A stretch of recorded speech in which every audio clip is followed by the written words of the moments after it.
Uh, let's see. It is the Heroes of Char, session 19. Tal, would you like to give us a quick recap of last game? I am so sorry, you guys. My boss just called me at the worst time ever. Oh, that's fine. We're still just getting started anyway. Hey, I cannot hear you. Can you hear me now? Test, test.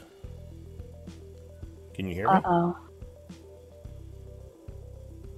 No. Are you muting yourself or something?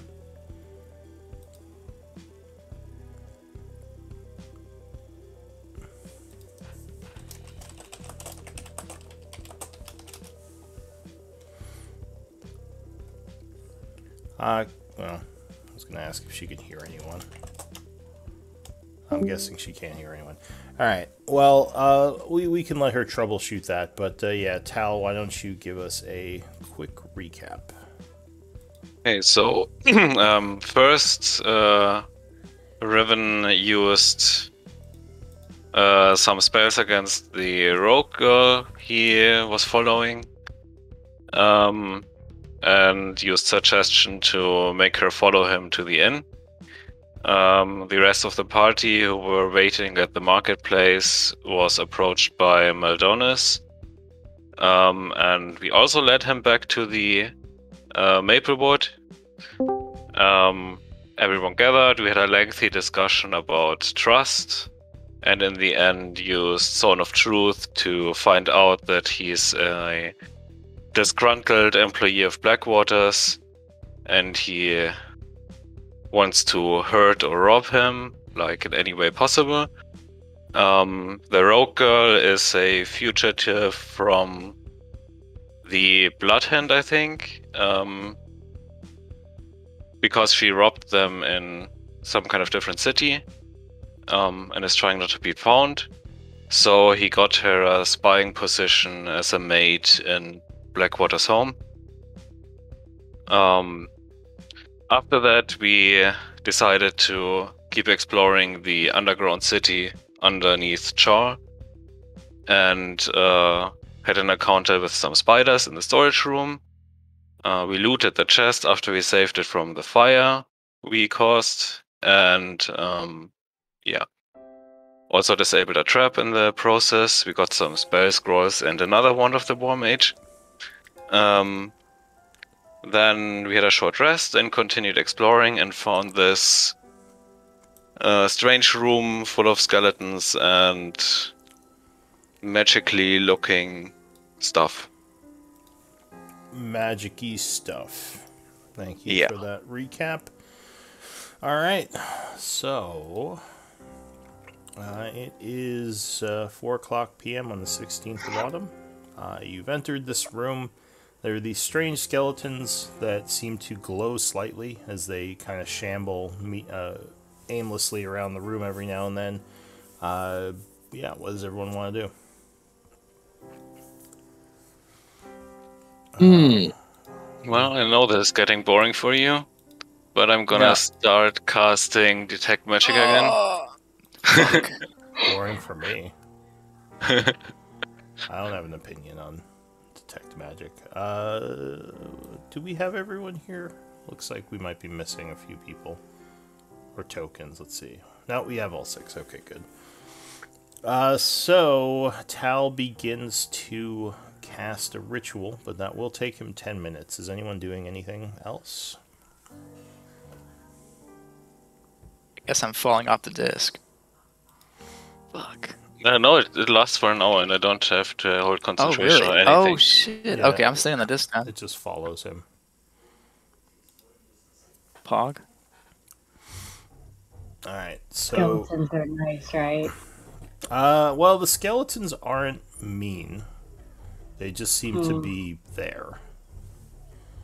Go ahead.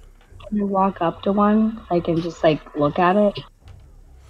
Yeah, sure. So, the skeleton looks like, do you have medicine or anything? I have medicine, yes. Alright, you're proficient in medicine? Mm-hmm. So, the skeleton looks like some sort of dwarven skeleton. Looks very old. You can probably tell that it was... you would guess it was killed by some sort of stabbing wound, as there are some nicks on the bone in several places near the heart.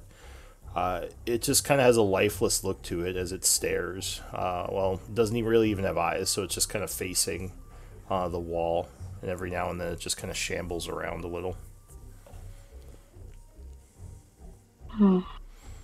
Arcana might actually tell you more about the skeletons, although I don't think you have that one. I don't have Arcana. Does anyone have Arcana? Yeah. I do not. I do. Right, so Riven... Oh, I do, actually.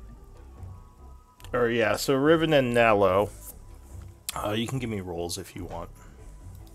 Am I too far away? You probably would have to come in the room and get close to one of them if you want to examine it. So okay, I suppose I'll get off my disc. Yeah, well, you would actually... You would be next to Tal anyway, because the disc follows him. But it's only 20 feet, so I'd be 20 feet in the hallway. Oh, okay. I thought it followed right behind you, Tal. Am I wrong on that? 20 feet. Got it. Yeah, it's Okay. 20 feet. So, let's see. You believe that, with the 14, you believe that maybe the skeleton is infused with some sort of magical energy. It's hard to say exactly what, or what the purpose is, but you don't think it's just a simple light spell on them. You think maybe there is magic within them somehow. Do I see them glowing? Do I see the glowing runes around that thing in the center of the room? I don't think they're currently glowing.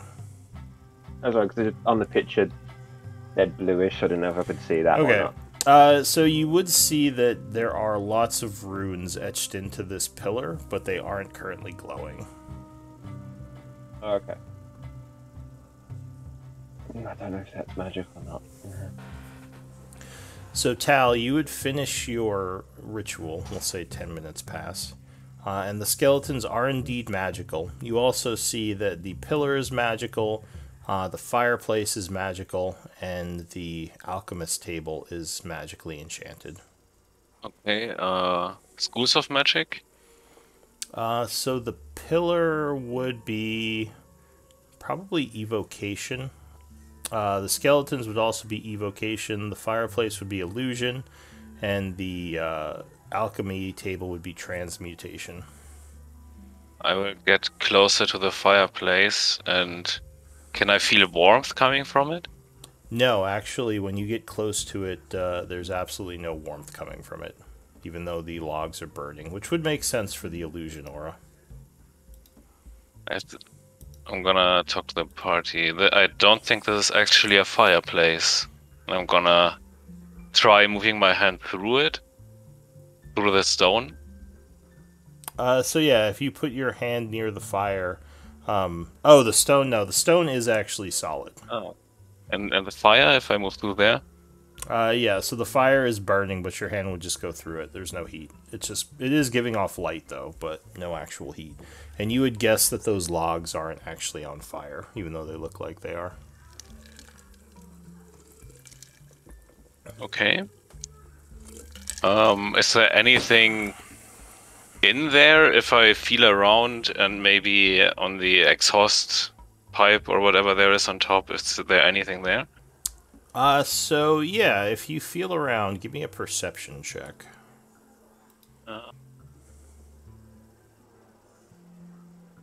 Perception. Alright, so you do a quick kind of search and feel around. What'd you get, an 18? So it seems like there's something in the back of the fireplace. So there is like a chimney, a flue that goes up. And there is actually smoke, which you would assume is illusionary, coming off of the fire that's going up into the chimney. But more importantly, you do feel that back of the fireplace. There's something strange with the wall back there. I'm gonna press against it. So investigation might tell you more.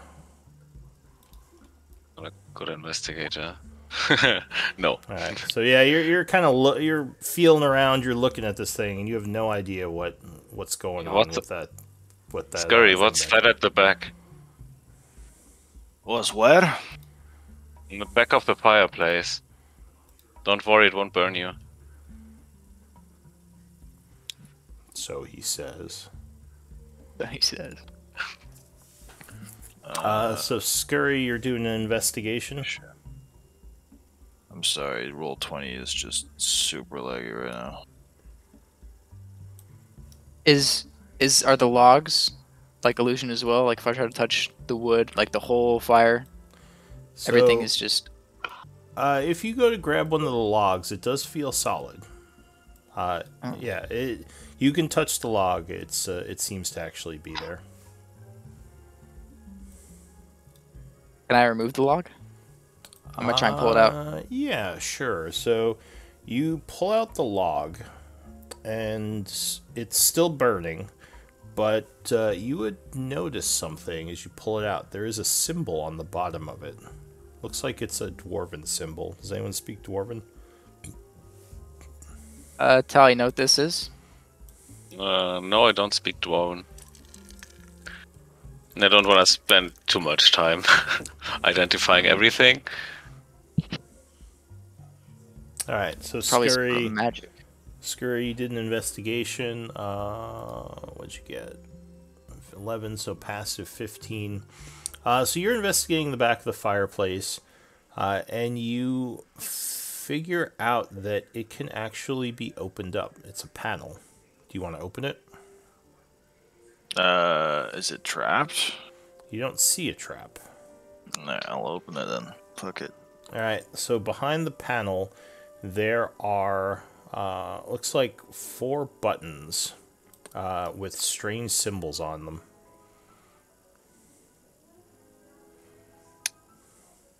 Alright, well, you might want to figure it out and see if you can find out something about them. I can probably do that, but I'm also interested in the central pillar here. I mean, how much time do we want to spend in here? Do I have as much time as I want to figure this stuff out, or are we on a timetable here? No, I think we're good. Just chill. Me personally, at least. Okay, then I'm gonna go to the middle pillar and try touching it. Alright, so you touch the pillar. It just feels like a hard stone pillar. Nothing out of the ordinary. Okay. Then I'm gonna cast Identify on it. Alright, so you begin For another 10 casting minutes, Identify. Give me a d20 roll for events, as you've been here a while now. Alright. So, you're kind of in the middle of casting your spell when suddenly the south door is pulled open by something.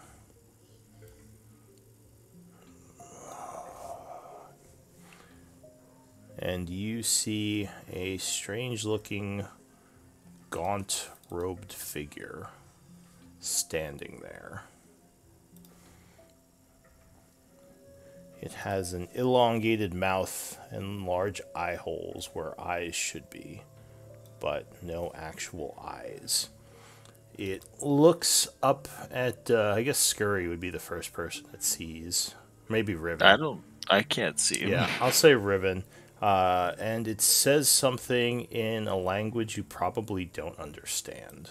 And I need initiative rolls. And what I speak... what does is anyone it? speak Orcish? No. Nope. Okay. Yeah. I thought Mia spoke. Or no, she spoke Goblin. Okay. Yeah, I can't tell what that thing's saying. It is then kind of coming at you. I don't need a select but to open. Yeah. Roll again. Select your token, then click initiative.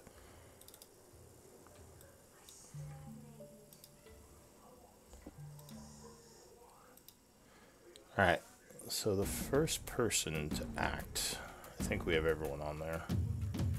Looks like it. So the first person to act as this thing is coming into the room is, as usual, Scurry. Alright, I will move up. Do you have any religious knowledge? Me? No. Alright, so as you move to engage this creature, its eyes seem to flash at you. I need a con saving throw. Not good at those. Alright, so you feel almost like an intense terror start to run through you. Luckily, you resist it and are unaffected by whatever this creature was trying to do to you. Alright, I will stab the fucker. Alright, so you lunge at the creature, stabbing with your blade. Not the friendly poltergeist. 22 would strike. Is your rapier magical? No. Alright, so it seems to be resistant to the attack, but go ahead, give me a damage roll. Alright, so you would strike it, dealing 7 points of damage as it kind of recoils a bit and looks very upset at you. Anything else? Yeah, I'll go ahead and hit him with my dagger too. Alright, so you flash your dagger from your other hand, stabbing him. He takes another shot from your dagger. Go ahead, give me a damage roll. So that's another 2 points of damage, right? Yep. Alright, so that's 1 point of damage. Again, the weapon didn't seem as effective for whatever reason. Anything else? That's it. Alright, so the Bodak goes. It is going to start making a strange chanting noise as you see an aura of darkness start to emanate from it.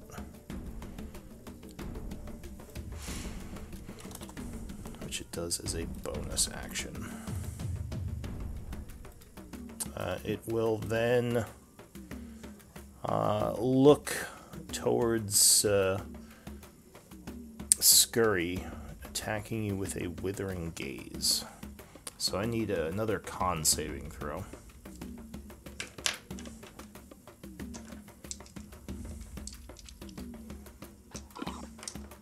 Oof, alright, so unfortunately you don't resist this one. As necrotic energy washes over you, you take 23 points of damage, necrotic. I'll use Uncanny Dodge. Go ahead and link that. I'm not sure if you can, because this is a saving throw, not an attack. Yeah, so unfortunately, you just get withered. You would all see Scurry just kind of go as this energy withers his body a bit. Probably quite a bit, because he does look wounded now. Almost dead. Oh god! Alright, the creature will then move into the room, encasing you all in the aura. That is it for him. Mia, what are you going to do? Oh, sorry. He's going to move up to here because he doesn't want the Napi from you. Okay. I am going to cast Hunter's Mark. Alright, so you chant casting Hunter's Mark as the creature is ensorcelled with nature energies, making it more vulnerable to your attacks. And then... Am I... That's not currently worth.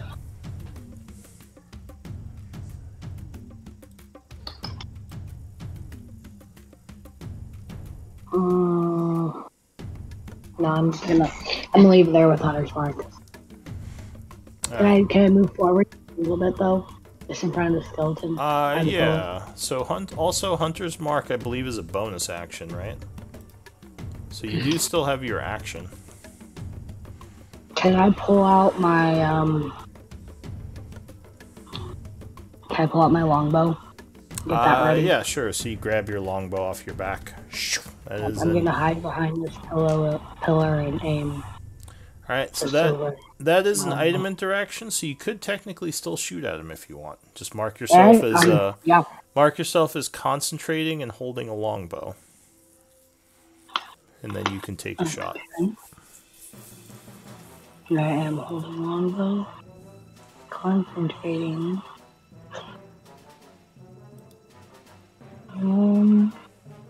Where do I go concentrating at? So concentration is this mark, and the longbow is the gun. Like that. So go ahead and take a shot at him if you wish.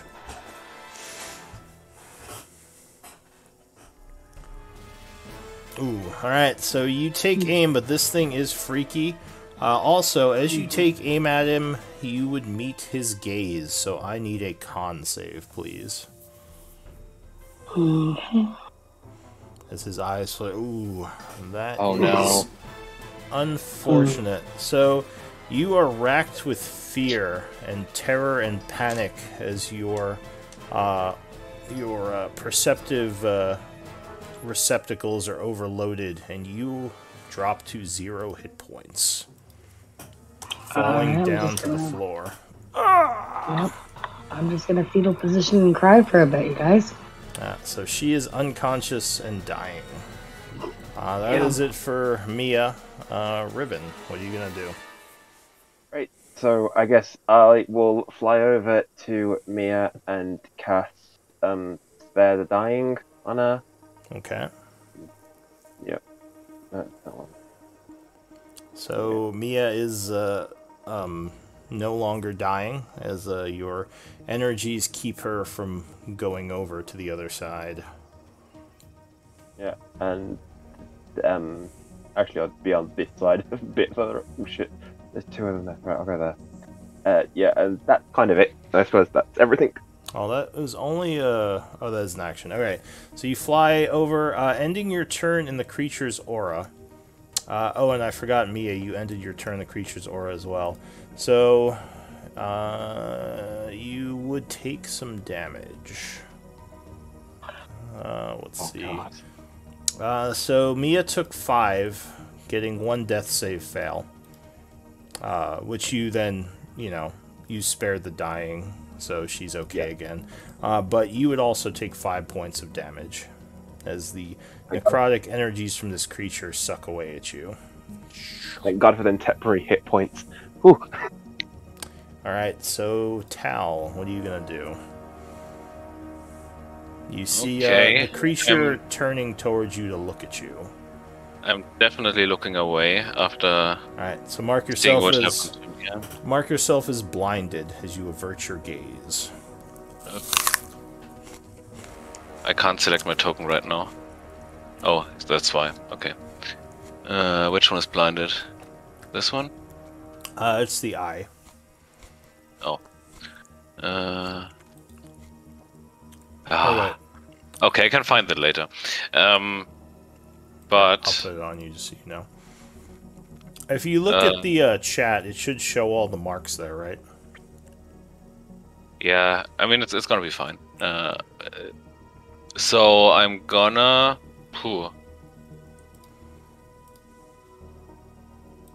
I'm gonna kind of look at this cauldron over there and move over there. Okay. And then try to, like, without looking, take a swing. So probably super disadvantage or something. It would just be disadvantage. Okay.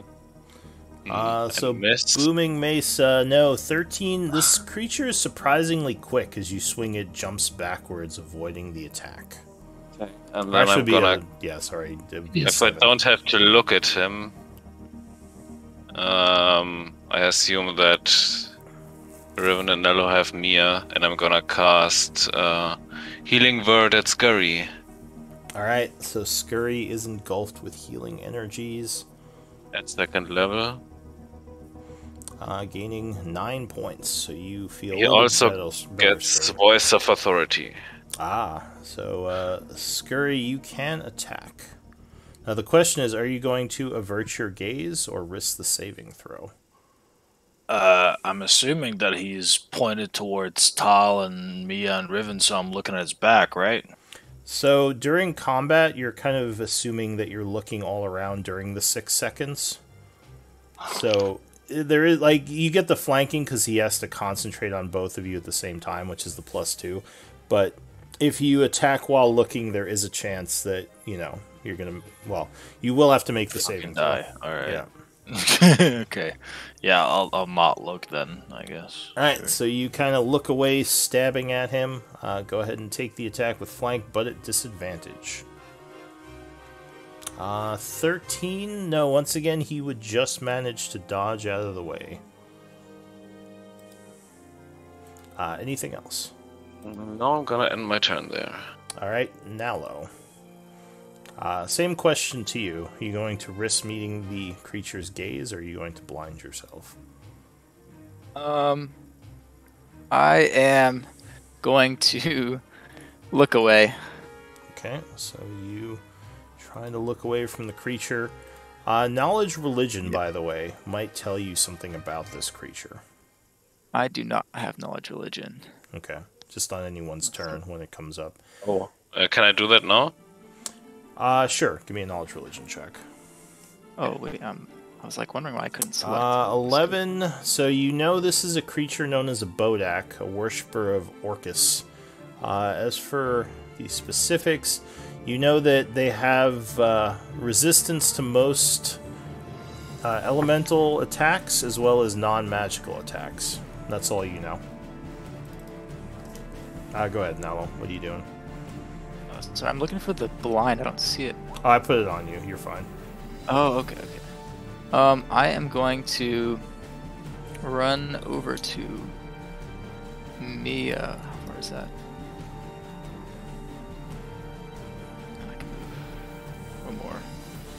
And then I'm going to cast Cure Wounds, 2nd level. Alright, so you kneel over Mia chanting. And, oh, do I still have the wood with me that I picked up? Which would? From the fireplace. Because I mean, if you want to have it in your hand, that's fine. You didn't say you put it back. could I pop that into the bag of holding? Would that be an item interaction, or would I have to take it out? So the bag of holding, I think, is in your backpack, or did you put Okay. it on your belt pouch? It's up to you. It's in my backpack. Okay. So it would be an item, or it would be an action to get it. okay, I'll just drop the burning wood, or I mean, it's not really the illusion wood. I'll drop it at my feet right here. All right. At my turn. So you drop it at your feet, end your turn. Oh, Mia, make sure you gave yourself back those hit points. Because it still has you at 0. How many hit points is it? He gave you 12. Okay. Yeah. So you just put that in the green circle. Oh, in the circle? There you go. Alright, so you are conscious. Meldonis, what do you want to do? Am I able... Sorry, really quick. Tal, you took 5 damage, and Scurry, you took 5, and yeah, Riven, you took 5, but I think you already got that, Riven. yeah. Did I take Why five? did I take 5? Everyone who ended their turn, the only one who I didn't didn't is end my Scurry. turn. Yeah, so Scurry's fine, Okay. because he hasn't gone again yet since the aura came up. Gotcha. But, sorry, Meldonis, what do you want to do?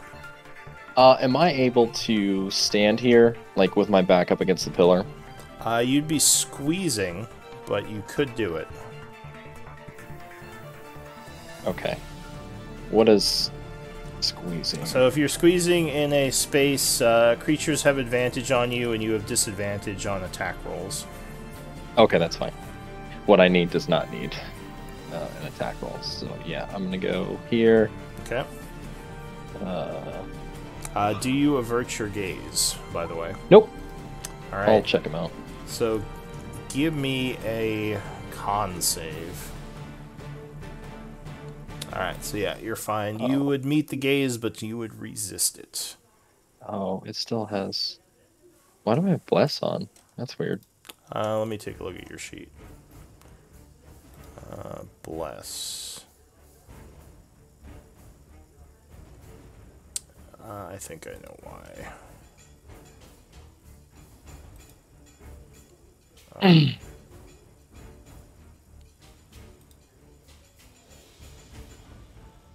Oh wait, no. Global attack modifier. Alright, this should fix it.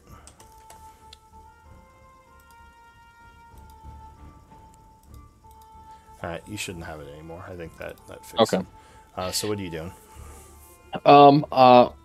I will use 2 sorcery points and bonus action cast Mind Sliver on it. Alright, so you, as a bonus action, attack it mentally. And it has to make a int save.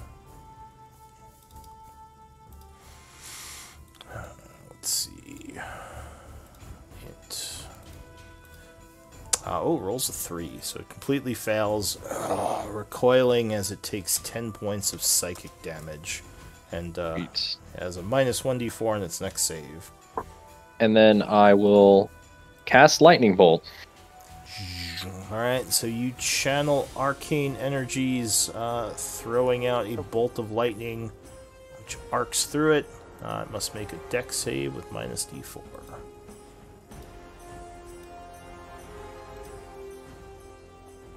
So it would fail its dex save. Unfortunately, as your lightning bolt hits it, it takes absolutely no damage. It just stands there and kind of looks at you as the lightning passes through it. It seems to be immune to it. Interesting. Alright. Anything else? Nope, that'll be my turn. Alright. And I'll take 5 from the darkness. 5 necrotic. Scurry, what are you going to do? I'll just try and stab him again. Alright. Can't do much. So you lunge at this creature, trying to keep your eyes averted. 12 becomes a 14, and that would barely miss, as once again he avoids your action. 12. That's my turn. Oh, alright, so yeah, Scurry takes 2 stabs, but is unsuccessful. The Bodak goes. It did not like that Mind Sliver, so it is going to look at Meldonis. Did you take the 5, Meldonis?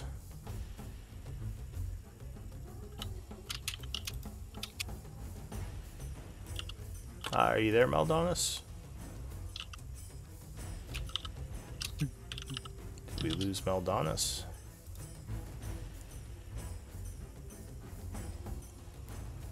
Another one bites to dust. Alright, well, I'll just minus the 5 from him. But the creature, oh, he has temp HP, so it goes to that. The creature is going to look towards Meldonis, sending a withering gaze at him. So, unfortunately, Meldonis, are you there?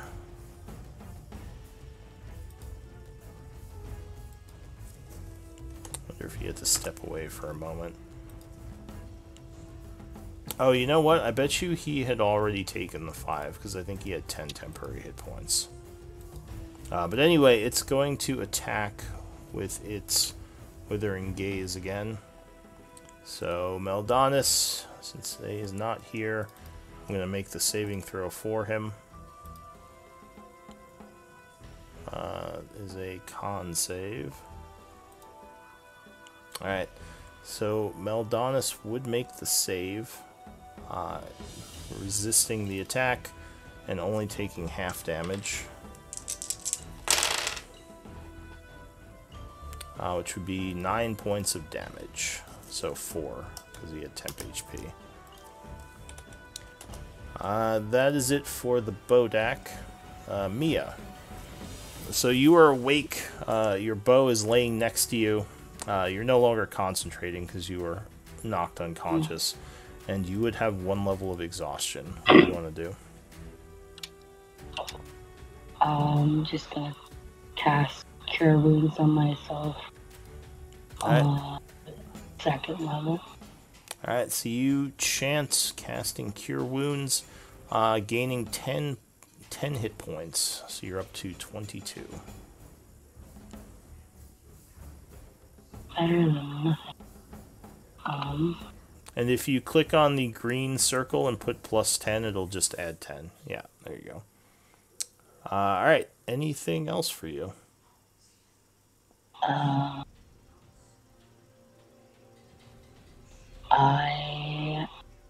mean, all of my attacks are really, there's not much magic I've got going on, so I don't know how it can be very helpful.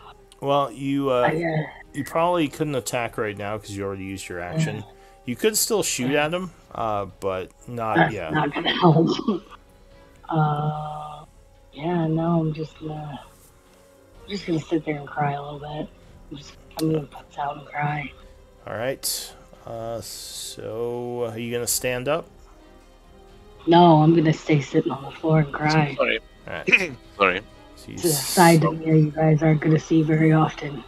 So she seems very terrified of that thing, whatever it is. Riven, what do you want to do? And are you averting your gaze? Yes, because I was looking at Mia, so I'm going to cast Calm Emotions, and hopefully that'll stop everyone getting frightened by him.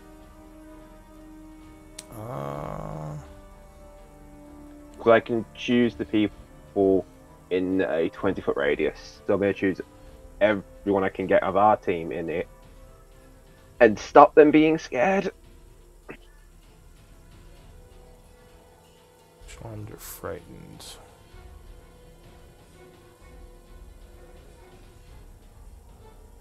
Alright, let me double check something. Okay.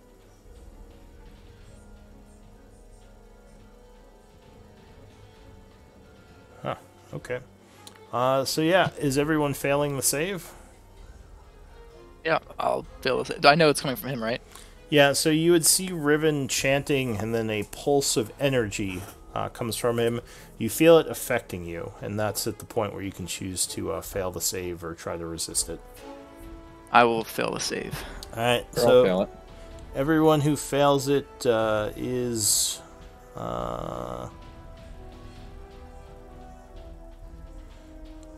So... suppress any effect. Does it say it gives immunity to frighten, or just suppress frighten effects? So suppress any effect causing a target to be charmed or poisoned. Interesting. When Alright. the spell ends, pressed effects resumed, or if only Alright, Yeah. that's fine. So, yeah, you all would feel kind of indifferent, almost, by whatever magic Riven is doing. Not very happy or sad or frightened or brave. Anything else, Riven? No, because I can't cast any other spells, so that's it for the minute. But I'm going to shout, you can all look at him now! Tal. Oh, that's it. Okay, I'm gonna trust Riven and look at him. Alright. You're concentrating, Riven, right? Yes. Alright, so you, Yeah, that's the head thing. you stop averting your gaze, and indeed it does seem like he is much less frightening in this dulled state you're in. Damn, that really worked. And then I'm gonna cast Booming Mace again at it. Alright, 18 would strike as you slam it with the magical effect of the mace. This mace, is it magical? Nope. Alright, so... you would deal 4 bludgeoning and 2 thunder, so 6 points of damage as you slam the weapon into him. Anything else? Okay, and then I'm gonna cast Spiritual Weapon Alright, and hit him with it. so you chant as a spiritual weapon appears seemingly from nowhere, slamming into him for another 8 force damage. And that actually cracked some bones. He looks wounded. Anything else? Nope, that's my turn. Alright, take 5 points of damage. Nalo.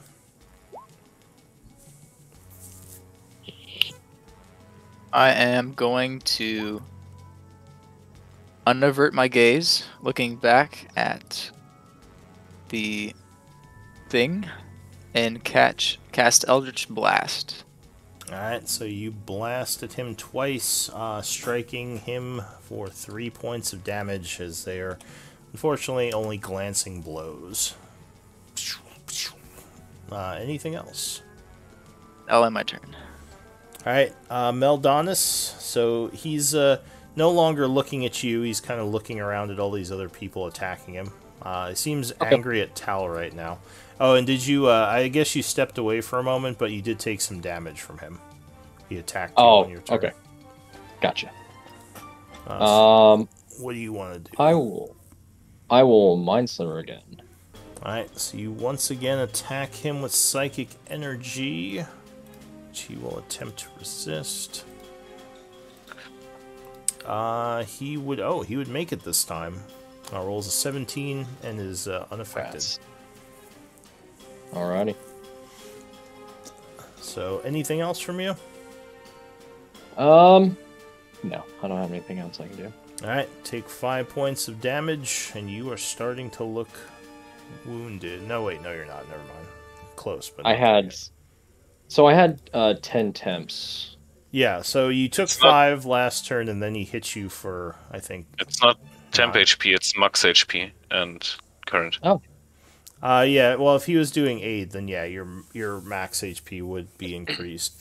But you did take the damage from that last turn, so you'd be at 10 now.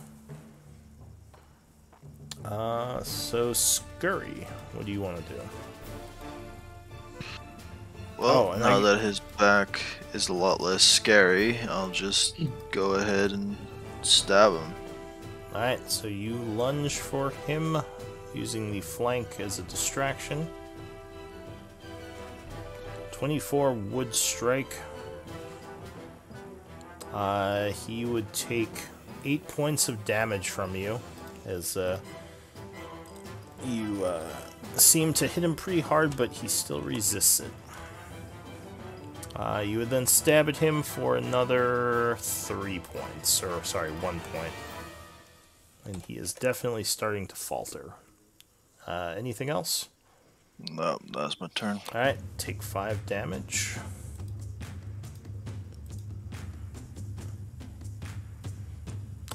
And he is going to try to use his fist on you this time.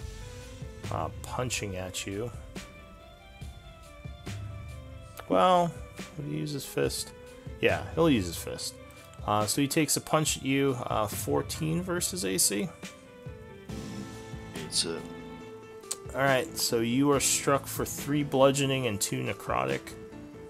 Those were really bad rolls. As he pummels you, but luckily not very well. Mia, what are you going to do?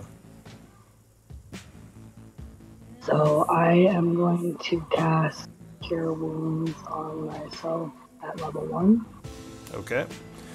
You would regain 3 points of damage. Okay. And then I'm gonna stay there. And I know everybody is chill and stuff, but I'm messed up about this guy. He really scares me.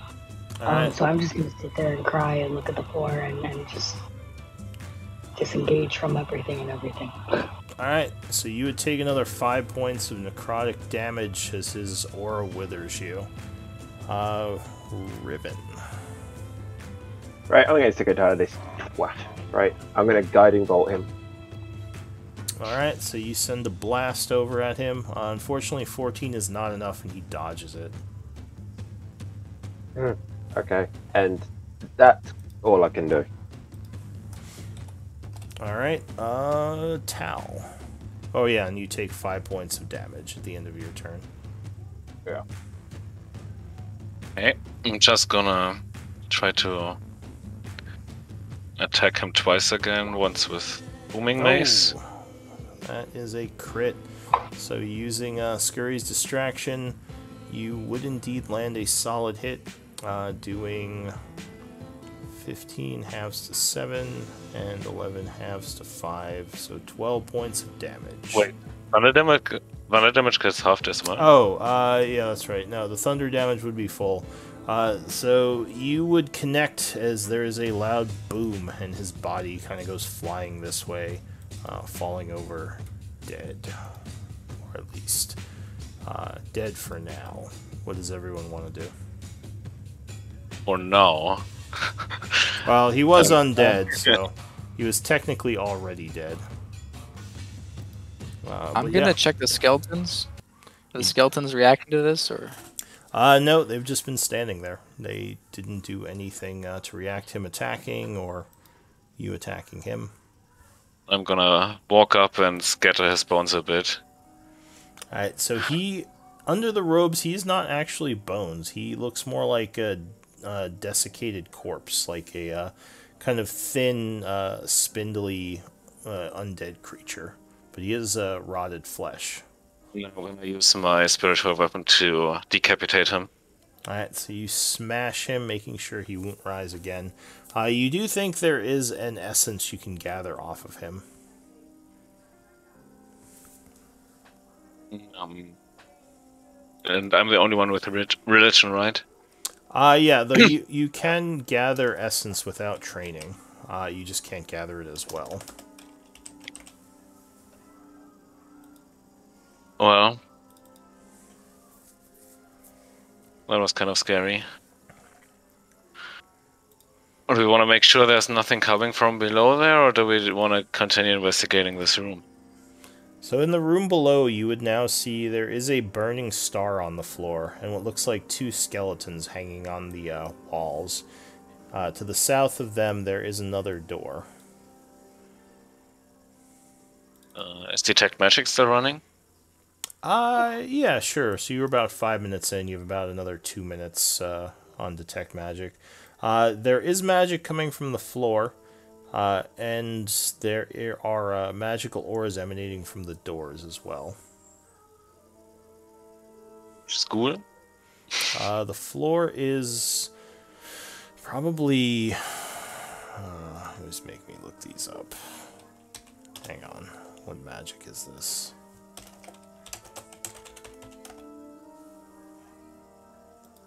I was looking up Magic School and it defaulted to Magic School Bus. That's not useful. Nice. Alright, let's try this again. It is... this would be Abjuration. Protective magic. Interesting. And the door? The door is Transmutation. You would guess some sort of preservation aura. You've been seeing them on a bunch of the structures in this place. Okay.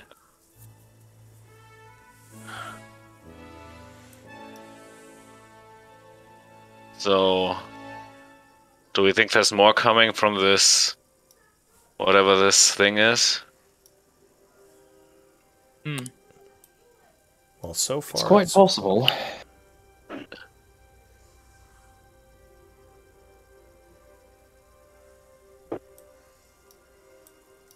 Can I go and close this door here?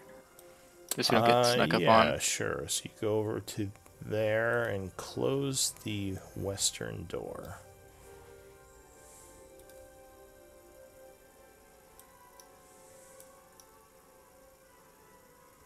So yeah, Scurry's looking a bit wounded. I assume Mia's still sitting there, looking very distraught.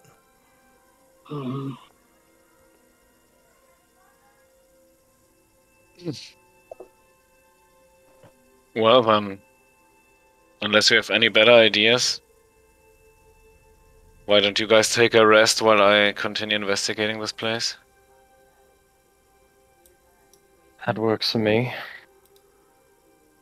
Well, lad, I need a long rest. I don't necessarily feel comfortable doing that in here.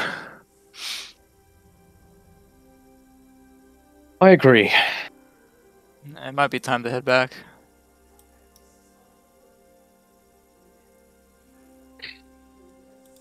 But I will pick up the logs and put them into my bag of holding. Alright. And I'll take a quick look at the alchemy table over here, since I've got the alchemy kit. Are you proficient in alchemy? I am practicing with that guy from the village. I'm technically not proficient yet. All right, so you're working on that. So the alchemy table, for as old as it is, looks like it's in pretty good condition. You don't know too much about alchemy, but it does. You do recognize some of the tools on here, and others look a bit foreign to you. You would also note that the table has a couple of vials with a bunch of powders in them. Now, did we? Quick question: did we didn't loot this table? Let me just double check my notes. I don't think we looted it. Okay. I took this items like the wand and the something else, but I didn't take the herbs because I had no idea what they were. Okay, so yeah, no, never mind. Yeah, I don't have it in my notes that we got this. So on this table, now that you're close to it, there are 3 unmarked vials. It looks like at one point they had paper on them, but it may have just kind of rotted over time. The 3 vials have liquid. There are also a bunch of potion bottles, 10 of them to be precise. And a bunch of what look like rare herbs and essences. So total, 3 unmarked vials with liquid. Yeah. 10 empty bottles. Yeah. Hang on. So there's 3 vials. Unidentified potions. There are 10 empty vials. Yeah. And there are 200 gold pieces worth of arcane components. And 200 gold pieces worth of rare herbs. So 400 gold pieces total, or arcane components / herbs? Well, they would be different things. Like, you couldn't use arcane components and rare herbs for the same things. So it's 200 each. Yeah, 200 each. Okay.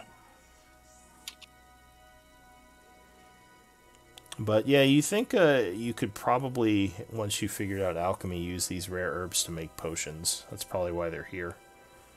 You don't know much about these arcane components. They just look like weird dusts and like gemstone dust to you. Things like that. Got it. I want to take a look at Scary and Mia. How bad are they wounded? Somebody breathes on me, I die.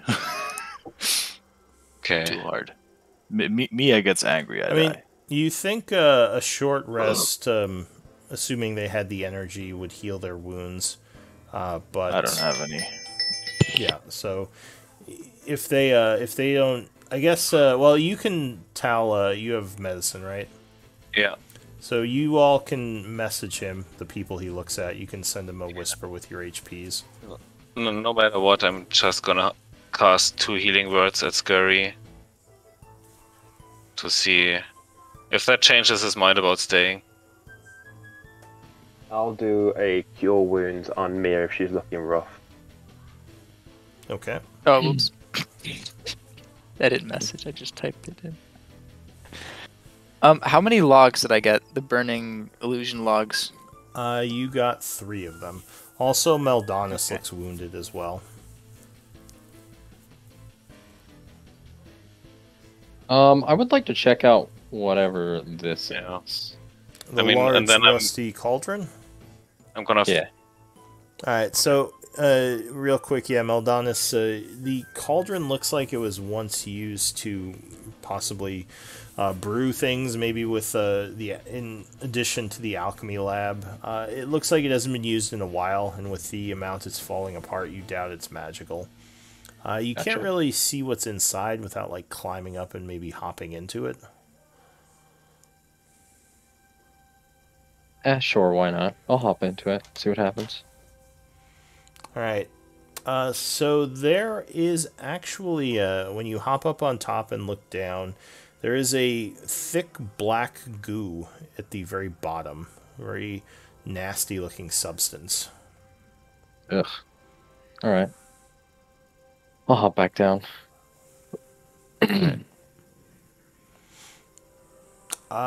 So anything else? I'm gonna gather the essence from this thing, whatever it is. Alright, give me a religion check or alchemy. Alright, so you take a minute and you are able to gather 40 gold pieces worth of Bodak essence. Do you have a vial to put it in? Yes, I do. Alright, so you expend one of your vials and collect the essence. So give me another d20 roll, someone.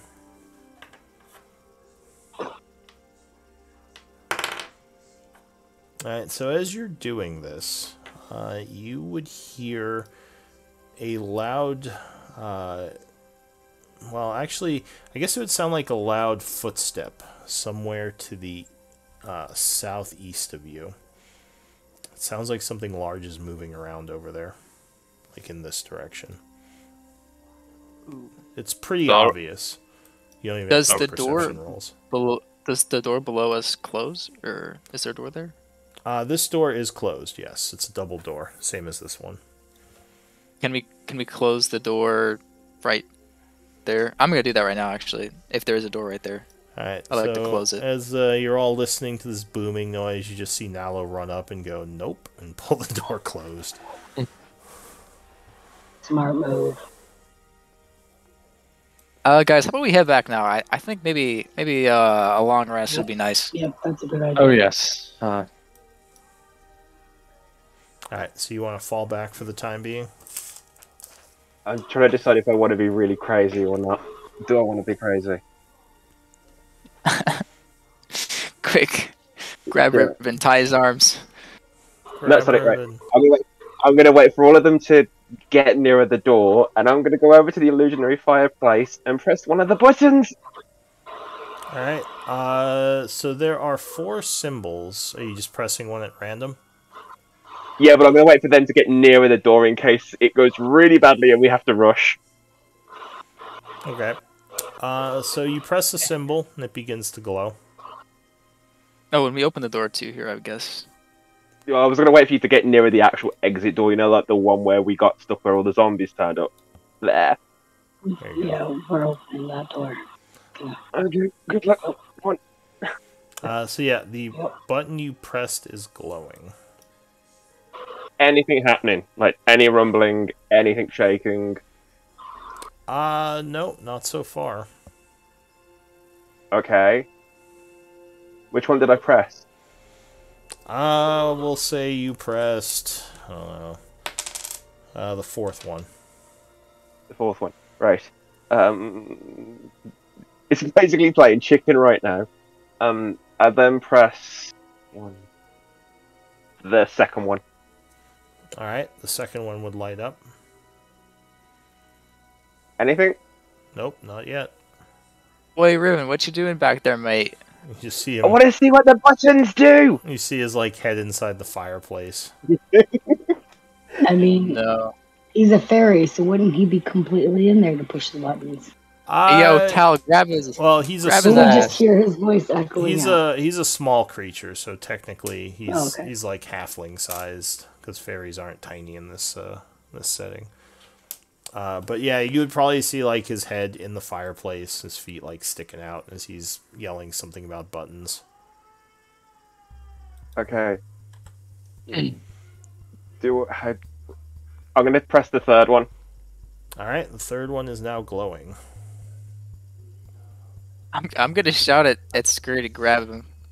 I'm gonna come back and go, Grab his I've ass. pressed 3 and nothing's happened. Should I just press the 4th one? Do it! No, Do no. it! Right, I've got 1 Do no, it! 1 yes. 1 no, 1 yes. What does everybody else think? Might as well. Do it. 3 yes, let's do it. I'm Alright, gonna put my hand and press the one that I haven't pressed. so you press the 4th button, and there is a click. All the buttons vanish and there is an explosion of fire. Where? That erupts from the panel. So I need a dex save from you. Yep. Okay. Alright. So that I'm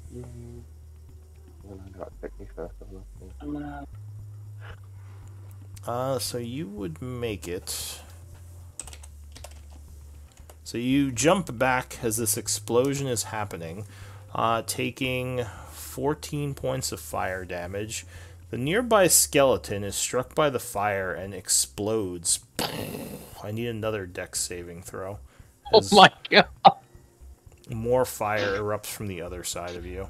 I'm trying to work out the first bit. 38 minus 14 is 38, 28, 24. Right. Then another dex saving throw. Yep. Okay. Ooh. Okay. Well. Oh no. So you get hit for 40 points of damage. I'm unconscious.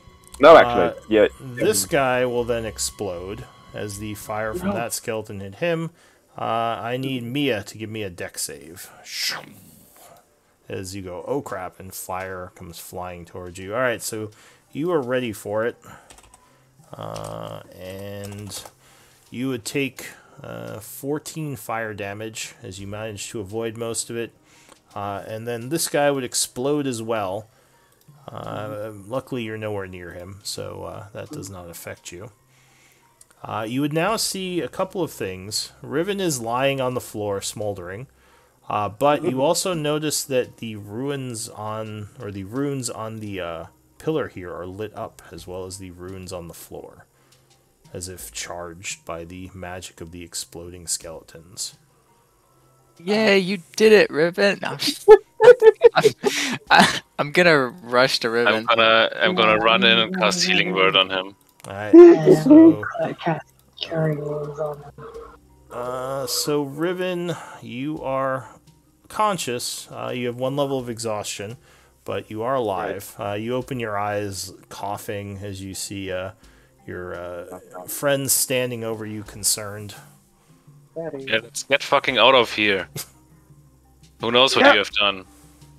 Yep, that was fun. Let's go. Mm-hmm. Nalo throws Riven over his shoulder. Alright, so you're leaving this place? Oh, yes. Yes, please. Thank you. Alright, so you don't have to go back. I'll just say you moved to the door. Cool. So you get back out in the hallway. At the edge of the area, Neil is hanging out there. He says, so how's it go? Whoa. Is your little fairy guy okay? Yep. Hi, I'm fine. Yep. Yeah, I smoke normally. It's okay.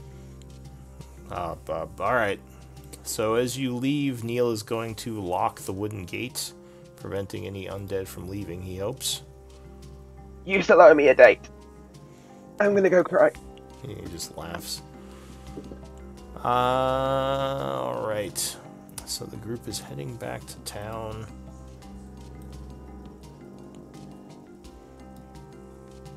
You do still have to go through the tunnels, though you have Neil with you now to help you move through this area. So give me a d20 roll as the group is moving back to the hideout.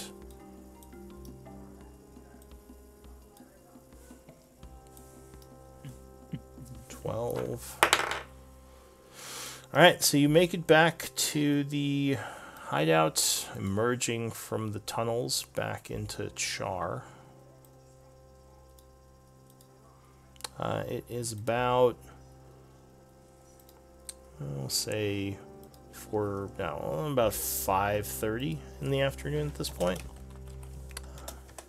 What does the group want to do? Go back and sleep wherever. I'm gonna head back to the Blackwater estate. Okay. So the group sort of goes back to Maplewood, but your ally is heading back to Blackwater's estate. When you get there, they would just... Or go ahead. Or, well, let me, I'll go to, let me do Meldonis first. So when you get there, Meldonis, the guards would just give you a nod and let you enter. What do you want to do at the Blackwater Estate? I'll go find that girl. See how she's doing. Lyra, alright. Mm-hmm. So, just to get some NPCs up here.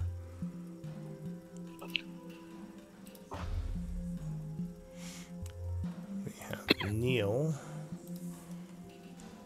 Well, I guess he wouldn't still be with you. And looking around, you would indeed find her after some looking. She is kind of in the upstairs area in one of the bedrooms, just kind of cleaning up. And she says, "Oh, good day, sir," and gives you a polite bow.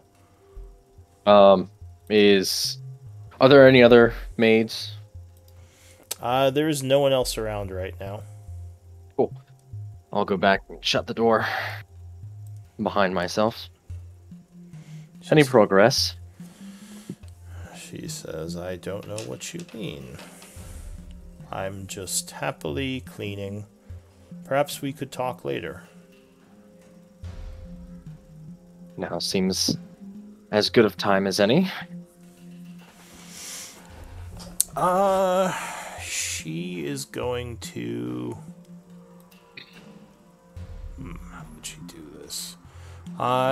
She says, "I suppose," and she walks over and starts, like, kind of listing off some things and says, "Well, I was in the marketplace shopping, trying to pick up the goods as requested by, one of the house, what would they be called? One of the, butlers in charge," and she kind of whispers, "I'm not sure where, but I think there are scrying devices in this place. I don't know if we should talk here," she says in kind of a lower voice. She says, Very well. I don't know if this room has one. I'm trying to figure out where they are." But then she would continue talking about about her groceries and some things she's been working on, and then just smile politely. Right, carry on with your duties. "Of course, sir," and she bows. I'll walk around and I'll try and find Galen. Alright, so if you are looking around, he's not downstairs with the mercenaries as usual. You check where the other place you usually find him, which is the library. Strangely enough, he's not there either. Do you want to just keep looking around the house in general, or? Yeah. So give me a perception check. As you're searching around, trying to keep an eye out for him. So 13. It would take you some time, but you figure out he is in the basement. You go down to... you're kind of maybe looking around, asking around, and someone says they saw him go into the basement. You would find him in one of the labs in the basement. There are a couple of concoctions boiling there. It looks like he might be brewing some potions. But as you enter, he says, Meldonis. Lord Blackwater. How is your research coming along? It's frustrating, but it is coming along. How are your errands going? Fine. Just dealing with the lower life of this area. Nods. He says there's quite a bit of it. Well, did you have something you needed, or have you just come to speak with me? I just wanted to see how you were doing and if I could provide any services. I don't think so. I wouldn't imagine you're proficient in alchemy.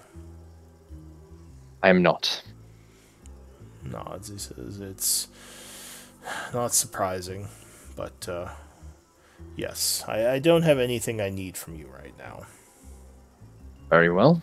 I shall retire to my room. He says, where do you know that new maid from? I was told that you personally introduced her to the staff and wanted her to be put on. Well, I figured that to help with some public relations, we could take on a charity case. Give me persuasion or deception, your choice. I'll do deception because I'm better at that. Okay. Also, it doesn't add my expertise, so I'm just doing that manually. So if you go to the there you go. But if you go to the cog tab, you can set specific skills to have expertise. One of the options in there. Gotcha. So he nods and says, "That's probably a good idea. It never hurts to be in favor with the town. You trust her." About as far as I can throw her. Yeah, smart. All right. Well, I'll have our people keep an eye on her, at least in the beginning. Let me know if there's any problems. Also tell Lyra I have that book she wanted. If you I will see let her know. Excellent. Carry on. All right, so I will. Go ahead. Oh, I was just gonna say I'll head out. I'll look for Lyra and then I'll retire to my room. All right. So what about the rest of you at the Maplewood? I think I would like a rest after that traumatizing day. Alright, so Mia and Scurry just go right up to their rooms and are going to conk out for the evening. Is anyone doing anything else? I'm going to visit the Cubs. Alright, so the Bears are doing well. They've been in the stalls, but the innkeeper is starting to get a little worried about them being in there because they are getting bigger. And he would probably ask a fellow halfling. He would ask you, Nalo, as you are walking around. He says, "What is your plan for those bears? I feel like they're kind of cooped up, just sitting in the stables." That is true. Well, as soon as we aren't cooped up, we'll take them with us. Heroes of Chaur don't plan to be the Heroes of Chaur forever. Says, and don't. Just a small town. Oh well, and I'm not trying to rush you along. I was more just curious of your plans. He says, a little concerning, bears in the stables and all. Of course. I'll try to. Go ahead. Oh, yeah, I'll try to, keep them,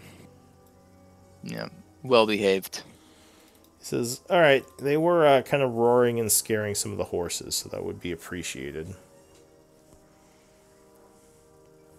Well, that's good to know. All right. And I will play with them, so that'll be like animal handling, I guess. Not really training them, I'm just sort of making sure they're good temperament. Well, you can try to train them a bit as well if you want. So far, you've been sort of... Well, I don't know. Have you been trying to train them? Mostly just temperament, sort of like making sure they're more along, they're not going to like bite people. Sort of what you do with like a dog, I guess, that you're... Make sure they're not pooping out in the middle of, sort of make sure their poop is in the right spot. And Right. So to domesticate them would probably take... Do you have any time towards this at all? I've just been visiting them in my free time and, putting in 30 minutes here, an hour there. But do I need to, like, visit them every single day for a specified amount of time?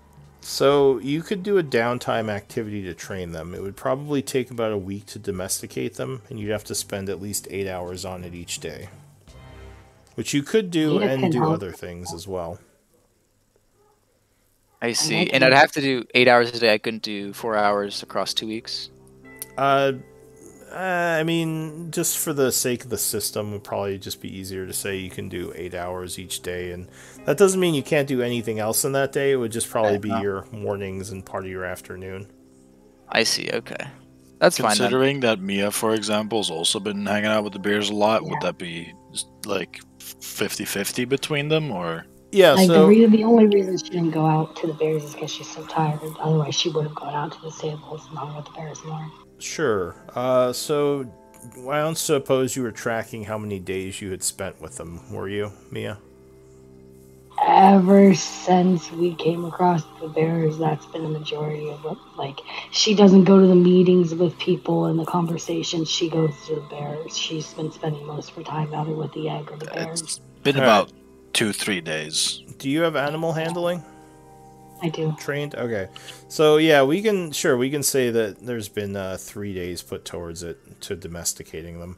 So we'll say it's 7. If you work together, you can get double the amount out of each day. We'll make a animal handling check at 7 and see how that goes. Mm. All right. So yeah, if you want to just record Nalo that they have 3 days of training. Okay. I will record that. Okay. So anyone else doing anything for the day? How long does a long rest have to be minimum? So you take a long rest before the next morning. You could sleep whenever you want. Sleeping isn't long resting, although you do have to sleep as part of your long rest. This party long rests at 7 a.m., so usually you go to bed around like midnight, get up at 7 a.m., and that's when you get your long rest. Okay, just because I want to go to the dark water and have drinks and then go back and get the long rest in, that's why I was asking, so I can do both of them. Alright, so kind of hanging out with Neil? Yeah. Or are you just trying to party in general? Not party. Going to see Neil and then having a good time with Neil plus everyone there and then going to sleep. Okay, so kind of just hanging out and improving relations with Neil and the Blood Hand in general. Yeah. Okay, in that case, I would like to do my alchemy experience as well before I go to bed then. Well, it's too late in the day, I think, to do a actual downtime activity. Okay. So you could do it for cosmetic and say you're hanging out with your teacher a bit. It just wouldn't get you credit for the day. Fair. Also, before Riven is leaving, I'm gonna cast Enhance Ability for Charisma on him. Alright. So, Tal gives you a pat on the back. Good luck, buddy. And you would go hang out at the dark water. Yep. Now... Yeah, go ahead and give me a check for that. I'll say Persuasion. You have advantage on it. Okay, 20. So yeah, you feel uplifted by Tal's enhancement. Every time you're kind of flubbing what you were going to say, you have a lot of confidence and you make it all work. And you have a good evening hanging out with everyone, making some friends. You party a little, you drink a little, and I assume you just come back to the Maplewood afterwards to go to sleep. Yeah. Okay. Fair enough. Anyone else doing anything? Nope. No. Alright, so I'm going to pass the day then. And that's a gold piece, right? Yes, so gold piece upkeep. I assume you're all living modestly, unless someone wants to live wealthy. Go ahead and spend the gold piece. It is now the 17th of autumn. You all take a long rest. In the morning, as you're kind of getting up and having breakfast in the tavern, a hooded figure walks over to your table and places a scroll down, and he says, "Morning, heroes. Good day to you." And then he just kind of walks away. I don't read so early. Somebody else do that. I'll pick up the scroll and see what it says.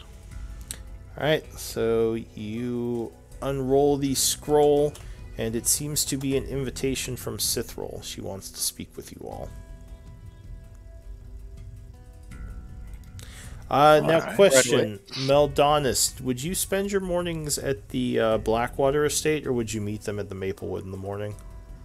I'd probably head out Okay, so in the morning. So we'll say you are there as well when the scroll arrives. And you see that it is from Sithril, leader of the Blood Hand. Does she have a time she wants to meet, or is it just right away? No, it's just a summons. She doesn't say an exact time. Do I have to go? Because I never really go to the Black Hand stuff. I kind of like having the anonymity. You miss seeing beautiful. Aww, you're so sweet. Well, you're more than fine to, I don't know, spend some time with the bear cubs while we go and chat with them. We'll pick you up on the way back and we can continue our activities in the You tunnels. just tell me the basic of what happened and I'll hang out with the bear. I think that's fair, yeah. So if the group wants, they can work on downtime activities and then go to the dungeon, or you could just go to the dungeon and maybe not do those today. It's up to you.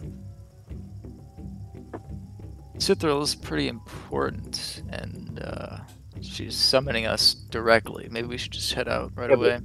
If it was that If important. she wants to talk to us, she can come to the dungeon. Oh well, I mean, you can do your downtime activities and you could talk to Sithril, then go work on those.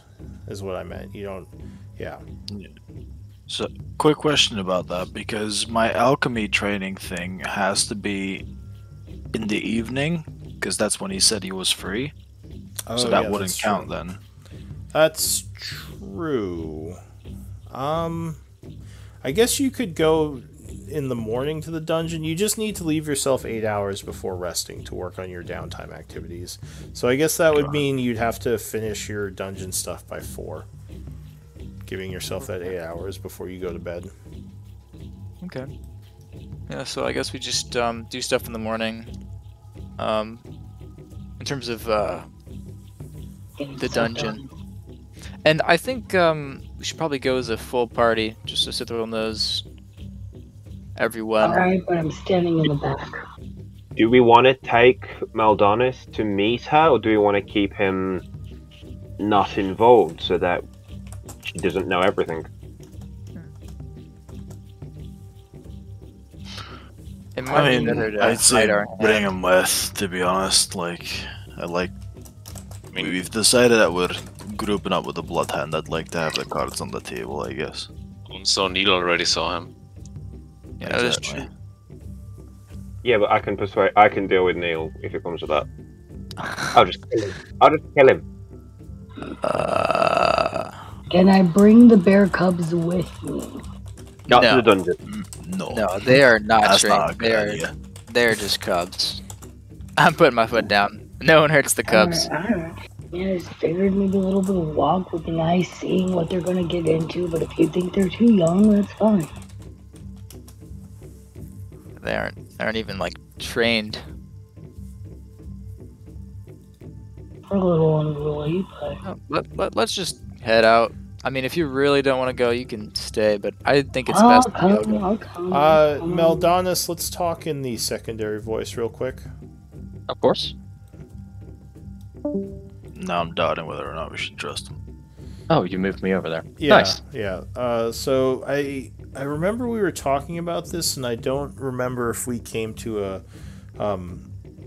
a full decision. I think we said you had originally been hired by her for money and for protection from Blackwater should things go wrong. So I'm guessing she's been paying you, though you haven't told the group about that yet. Right. So I guess it's kind of up to you how you want to handle that, because yeah, they don't actually know that you've been working with her. Okay. I guess it'll come up whenever we go and have that meeting with her. Okay, yeah, I just want to double check before that I wasn't misremembering something. Okay, so yeah, we'll go with that then. Gotcha. All right, we're back. Just so you know, you did that to me. So the whole group is That's heading over great. there? Just save time. Just two birds, one stone. I kill myself and I kill him. Yeah, that was super sus. So what was that about? I just had to ask him something about his background. And we all are dead. Background as a traitor. Why is everyone all like suspicious of everyone? Trying to circle of truth. It's Scurry, guys. Scurry's the Yeah. mastermind. Where's the He's circle the of truth? imposter. We're casting it. I've always been the detective. Yeah, Detective Scurry, exactly. We'll remind you of that when we all end up like dead. Just like, yeah, you said we could trust him. Okay, I mean, I I'm say a lot gonna of things. head out towards. I'm assuming we're meeting her at the And I'm gonna upper say, Riven, if you end up dead, it's probably because you're pressing random buttons next to explosive skeletons. It's not me. That's all you. In fairness, I don't actually have a death wish. I'm just very curious. Well, You should have have named you the heard about explosive Curiosity and the cat? Yes, but I'm not a cat. I'm a fairy. Oh, well, So alright. basically, Worst what you're case scenario, saying is I can Scurry's gonna drag you die. 90 feet away from whatever just killed you. So Yeah. we should be able to keep you I alive. think I've died Also, I don't know if I've died the most out of everyone here already. probably. I Battle can mode cast Scurry. jump on Scurry as well, and that can help get some distance in there. Yep. The rest of us are screwed, but at least you guys can get out. Yeah, we'll just what's it called in the Olympics where you pass the baton Oh, that's in English? Relay. Relay. That's relay it. race. Yeah, We'll do a relay with Riven. The Riven's body. All right, so you're heading over to speak with Cithril, all of you. I'm going. All right. I'll go. So I'm back. as per usual, the group is kind of talked to in the streets. People are kind of worried about still the rumors of the dragon attack. People are kind of asking about the Iron Tide and if that's all taken care of. Are you going to engage any of them or just go? Dragons. No, I'm joking. Don't tempt me. Yeah, everyone. I'm making sure like Riven is in the middle of the pack. You know, just sort of like locking arms with him and just giving him smiles. I'm gonna walk back and then try and talk to Mia. I'm just gonna ask her if she's okay from what happened the night before with that thing knocking her out. I don't know what you're talking about. I think that yesterday was great. I have no idea why everything. It was just a normal fight. Didn't you agree? It was just a normal fight. Nothing weird happened. Are you sure you're okay? I'm great. I'm great. I'm great. I'm great. You great? I'm great. I'm great. I'm great. I'm assuming that Mia is not actually great. No, I'm going with that. me, Not either. Yeah, so does anyone have a passive insight of 15 or over? Nope. 17. I do. Okay. Wisdom. So, I mean, you would, 15 or over, you would think Mia is still very shaken from the experience. I'll say like 13 or over, you would think that she's just a little off, maybe. Rolling the have madness 18, table but question mark? I'm not pulling out the madness table just yet. But You know, if guys are like to me, like if you want to talk, you can. It'll be okay. If you want to, if you're not, if you're okay now, but if one day you're not, you can talk to me, and everything will be okay. Okay? Okay, I appreciate that, Riven. You always got my back. I know. You're Just a friend. I know. Just you don't. Yeah, just talk to me if you want. Maybe, yeah. I mean, we're good. I mean, I'm good. We're good. It's good. We're all good. It's good. Okay. Thank you. And I'll walk up to catch up with Nala. all right. Now, did someone engage the people who were trying to talk to the group, or did you just keep walking? We No smoked them comment. all. We will not be providing a statement at this time. The official position of the Heroes of Chaur is that the dragon attack was a false story. If any dragons were going to attack, we cannot confirm or deny if the dragons are going to attack, even though they might not attack, even though they could Riven, attack. shut it. So give me a persuasion check. Anyone in the group. I'll take one check from someone who's talking to these I'll people. do it. Okay. So they seem at least, somewhat calmed by. I guess you didn't technically tell them there wasn't a dragon attack. You just kind of said no. I'm gonna pull back. I'm gonna pull back to me. And we're gonna go. Watch this. I'm gonna turn around and go. They're coming, and then run off. You're gonna say what? I'm gonna listen. Watch this. Turn around just to make a laugh and just go. The dragons are coming, and then run ahead of everyone, running to where we're going to. Bruh. So. And you're just gonna run where? I'm gonna run to where we're headed because we went there before, so I know where we're going. I guess give me a deception. Let's go through check. the park again, by the way. Oh, going for the park. All right, I'll run that way. What am I giving you? Deception check. Okay. All right, so people just seem kind of confused by your statement. No one seems that scared. I was doing it more to make me laugh than anything, but yeah. Fair enough. Next time Urban's doing anything, I'm using cutting words. Oh, God. All right, so you sneak through the park, coming up on the side of the house, at which point the blood hand would let you in. Need to roll stealth for that, or? Well, so the people aren't really following you through the park. You probably don't need to stealth. I mean, usually, like when you got around here, people would kind of cut off, and if you moved up into the trees, it doesn't seem like anyone's following you. So I won't do a stealth. That's fine. We can say you just went into the trees, and you would be able to see if someone followed you in, most likely. Yeah. Also, enhance ability charisma on Scurry. Okay, you're going to cast that in the woods? Yeah. Alright, so, Scurry, you feel more charismatic. That gives me advantage? That gives you advantage on charisma-based checks, I believe. Got it. Scurry being charismatic.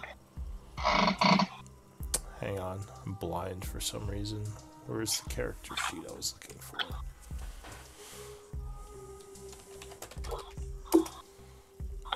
It was right under my nose, just like I thought. Alright, so you would go into the back room of this house, and you would see Cithril is there waiting for you.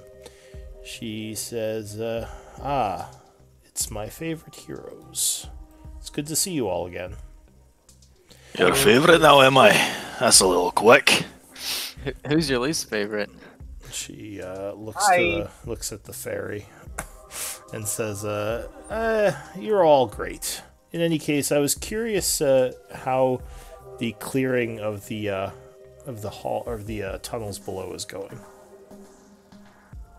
Oh, there is some very fucking strong on that down there. We found some quite interesting stuff, and we've made a good bit of headway. We've killed, about 60, 70 of them now? Bunch of minotaurs, giant spiders, creepy fucking undead priests and shit. Give me a deception check. Because you did not kill 70. Alright. She says, it's more than I thought there would be in there. Well, good job all the same. Have you seen any signs of Blackwater's people, or signs of them passing through the area? Nothing as of yet. Just out of character real quick, that alchemy table and stuff, it still looked abandoned, right? But still in decent condition. Yeah, so it just looks like it looked like it was there for a long time. Got it. No sign yet, no. She thinks for a moment. And any estimation on how long it will take you to fully make that area safe? Well, the reason that we can't really give an estimate on that is we don't know how big it is. We don't know how many corridors there are left until we get, anywhere near Blackwater, which is sort of the issue. If you got something like a blueprint or something that we can sort of gauge how far we are from the connection there, then we can give you some information on it and how far we've cleared, but otherwise, I don't know how to tell you. She says, now, sadly, when we first encountered the undead from the halls, we had mostly kept our people back, building that gate and not wanting to fully engage before we knew more. So, I guess we're feeling it out for the time being. And who's this? She looks to Meldonis and smiles. Did someone new join your group? Yeah, he's a bit of an inside man in the Blackwater estate. Don't worry about the details of that. He's clean. We've zoned the truth him. He's been through the ringer. We vouch for him. Oh, I believe she knows this quite well. She smiles. Indeed. Well, as long as you believe you can trust him. Can I roll insight on Meldonis? Sure, give me an insight check. You think there's something going on with her and Meldonis. But I don't sense any like it's just sort of like history potentially. You think that with an 18 Scurry, you probably wouldn't sense anything weird, but you think with an 18 that they know each other. I won't say anything. But she would just nod and say, well, any information you could get on Blackwater would of course be appreciated, my friend. This is it. This is all we came for. An official summons and we're chit-chatting. I could be playing with bears right now. Mia, I'd suggest you calm down a little bit. Cithril, I'm assuming you had something to tell us other than, a status update on the clearing of the caverns. She says a little bit, and Mia, I had such a good time hanging out with you the other night. I thought you'd like to see me again. And she gives you a I would wink. love to see you again, but one would appreciate an individual invitation. But apparently bears are more important than I am, huh? I'm not saying that. I'm saying you're more than welcome to hang out with me and the bears, but We'll when see. you invite the whole party... We'll see. Fair enough. Yes, I'll get down to it. I am a little bit worried because the town guard has upped their hostilities towards my group. This might come to a head if things keep going the way they're going.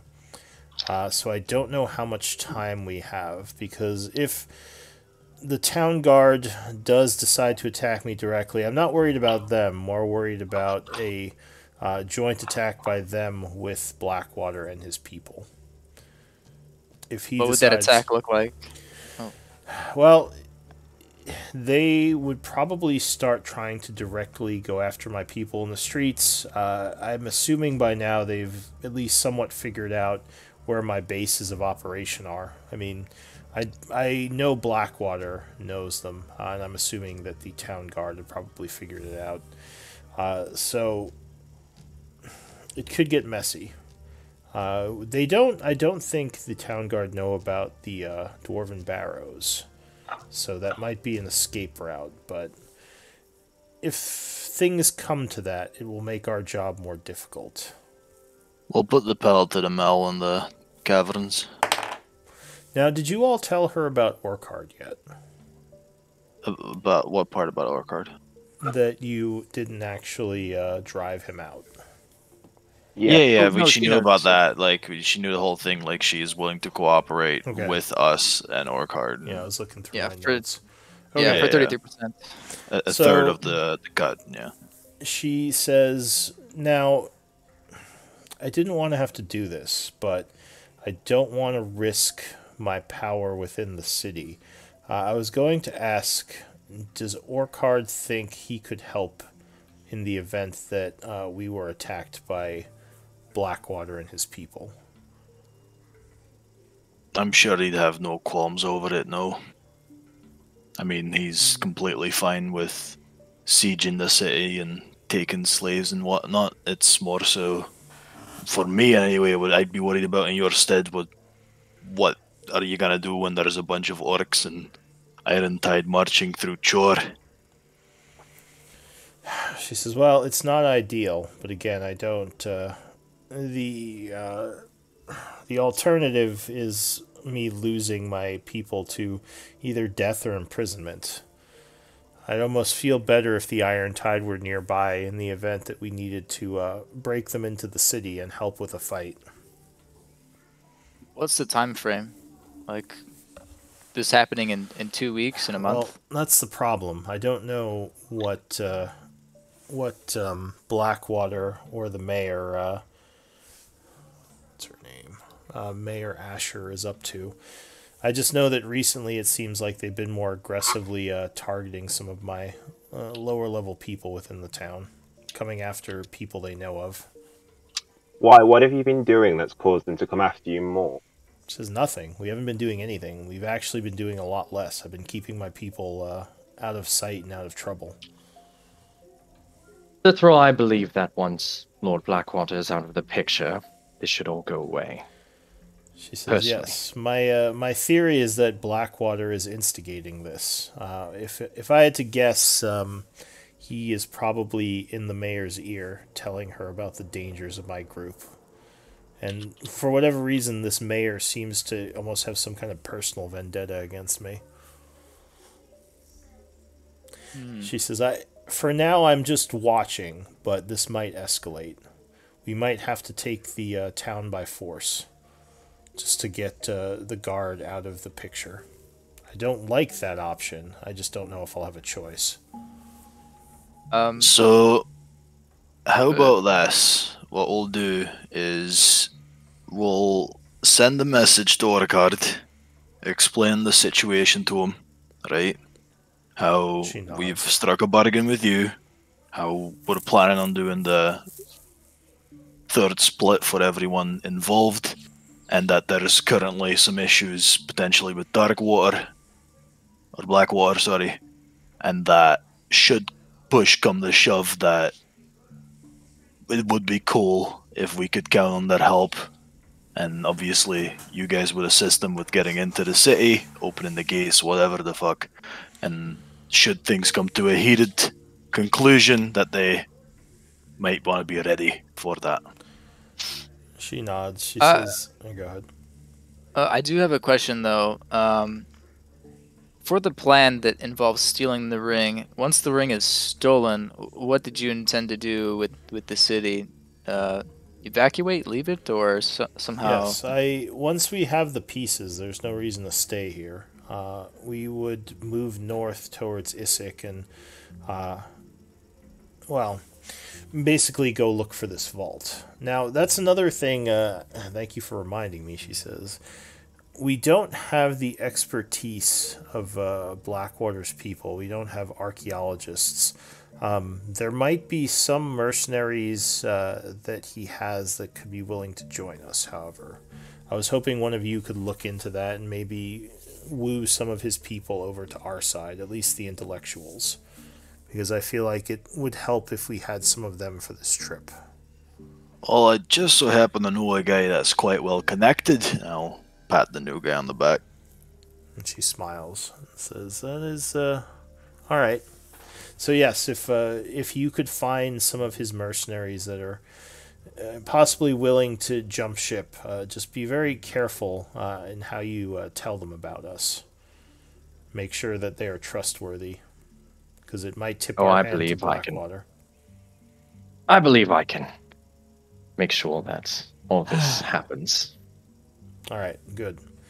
And go ahead. If I do have to recommend something in the message we sent at Orcard, I don't want to claim that we're taking over the city. All right. Hello? Yes. My screen just went black. Oh. So I would much rather be claiming that we simply need an escape force to allow us to, sort of charade us towards sort of meet up with us, I guess. Because ideally we'd have the ring and we're just leaving at that point. Well, you said you had contacts with Orcard, so I'll let you decide how you want to set up those messages. I would have no part to play in that. Okay. Regardless, we'll get word out to Orcard and make sure that he's aware of the situation and is ready to move in case something happens. Whether that move is helping you guys out, temporarily occupying the town, whatever it might be, they'll be aware that something might happen and they'll be ready. Excellent. And my other question or go ahead. Sorry, was someone saying something? As I say, if the idea is to bring the Bloodhound in, then why don't we do what? Just bring them in and get them just to attack Blackwater's thing, as opposed to having them occupy the entire town. Well, if Blackwater's a problem, just kill Blackwater. She says, well, the problem with that is once we attack Blackwater, we'll be in the middle of the town, and the town may attack us. And we use the underground tunnels, find an exit or entrance that's outside the town, and then we set a diversion on the opposite side of town when we attack, like a house burning down, so the guard have to go and help. That's the main Certainly. plan. We go in covert. Plan B is mayhem. Alright, that's not the plan we want to go with, it's a plan B. We're going to try and do this subtle, try and do this clean. If it's not possible, we'll figure something else out. But I'm not comfortable with having... You want to have hobgoblins march through these gates just to... No, I want hobgoblins to come from underground Blackwater's estate and just attack Blackwater's mercenaries. That's what I want, not to come marching through the town and take whoever they want as slaves. I think if the problem is Blackwater and his people, just focus on that. And they get to keep whatever treasure they find in the estate, and they get to leave. Underground combat through tunnels is tricky, my small friend. While in open field, an army is formidable, in a small tunnel, they would be bottlenecked, having to go through an area that could be a death trap. And, I mean, a small group of people could easily hold off an army if they can only fight them 2 at a time. So, it's a lot more tricky than just sending an army in from the underground. It's a whole different whole different battlefield, if that makes sense. Exactly. We could pay off the guard at one of the gates and just have them walk right in. So, like you said, that's plan B. Yes, there's definitely... Let's get the clearing out the gate. The thing, we'll send a message to Orcard, and should push come to shove, we'll shove a bunch of orcs through these gates, but we'd rather not have it get to push to shove. Yes, as much as I dislike Blackwater, I don't want to see this town wrecked by having soldiers in it, because if the soldiers do come in, innocent people will die. I can guarantee you that. So that is definitely a Plan B scenario. It's something that I don't want to see happen, if I can help it. My other question was just, do you all need anything from me, or are you all set for what you're doing down below? I definitely need something from you, Sin. Let's not say that out loud, dear. No one wants to hear. She gives you a smirk. I meant gear-wise, other than resources. That, we could use some healing pots, should you have any. Other than that, I think we're alright. She says, I don't have healing potions, but I think there is an old man in the town center. What was his name? He's selling healing potions. I don't think he has many. I know he was selling them to Blackwater's people. Yeah, he's my teacher, actually. He's out, so that's a shame, but... Well, let me ask around and see if I have any extra supplies of them, and if I find any, I'll send them your way. Perfect, thank you. Alright. Well, good luck to all of you, and hopefully, Mia, I can see you at some point later. Yeah, I'll be hanging out with the bears tonight before bed if you want to come over. Yes, that might be nice. Yeah. Alright, good luck to you all. Alright, so the group, I assume, would leave at that point. Go back into the woods, and yeah, what do you all want to do? Let's head out into the basements of this town. Dungeon we go. Alright, so you're going to go into the dungeon in the morning and then try to do your stuff in the evening? Yeah, although I think since it's pretty urgent, if we're pretty healthy around, 4 o'clock, we can just keep going and... Yeah, for sure. A long day. That's up to you. As long as I'm back in time for my date. With who, the bears or Stithril? Both. Yeah, I think both. Alright, so any last thing that you want to do before going underground? Can I ask the guy at the Maplewood if Zach picked up the note we left her? Because I keep meaning to do it and I keep forgetting. Yeah, which note was that? The one where I said we were going for a meeting. It's like when she vanished. It's basically saying like we'd be back. Just leave a note. Yeah, sure. He'll say, yeah, she picked it up. Okay, cool. Did she leave anything? Note. She did not. So, not at least not yet. She hasn't said anything back. So she's still in town. Good to know. Bye. Alright, so you get to the actual dungeon at about 9 a.m. It was about 2 hours for all that stuff that you were doing. Head back underground. Neil's there. He says, I'll be your escort back into the tunnels as per usual. I'm glad you're looking better, Riven. Thank you. I always look good. Especially when I know you're around. Gives you a smile. Says, we on How for, are you? Go ahead. No, go on. Says, are we on for drinks again tonight? Yes, definitely, but they don't count towards dates. Ugh. He gives kind of mocking incredulity. Although, in fairness, I'm surprised you're actually standing right now because you drank quite a lot last night. Says, yes. Drank and worked. It was a busy night. Yeah, I left before that, didn't I? Well, you kind of passed out, he says, as you approach the wooden gates. But it seems like you got home okay. It's not passing out, dear. It's falling asleep in a comfortable location. Fair enough. I'm a fairy. We sleep outside. So you would all re-enter the halls of Tarsus. Go ahead and pull your figures on at the entrance over here. No, my figure's already here. Let's go. Is it? Oh, well, now it's not. I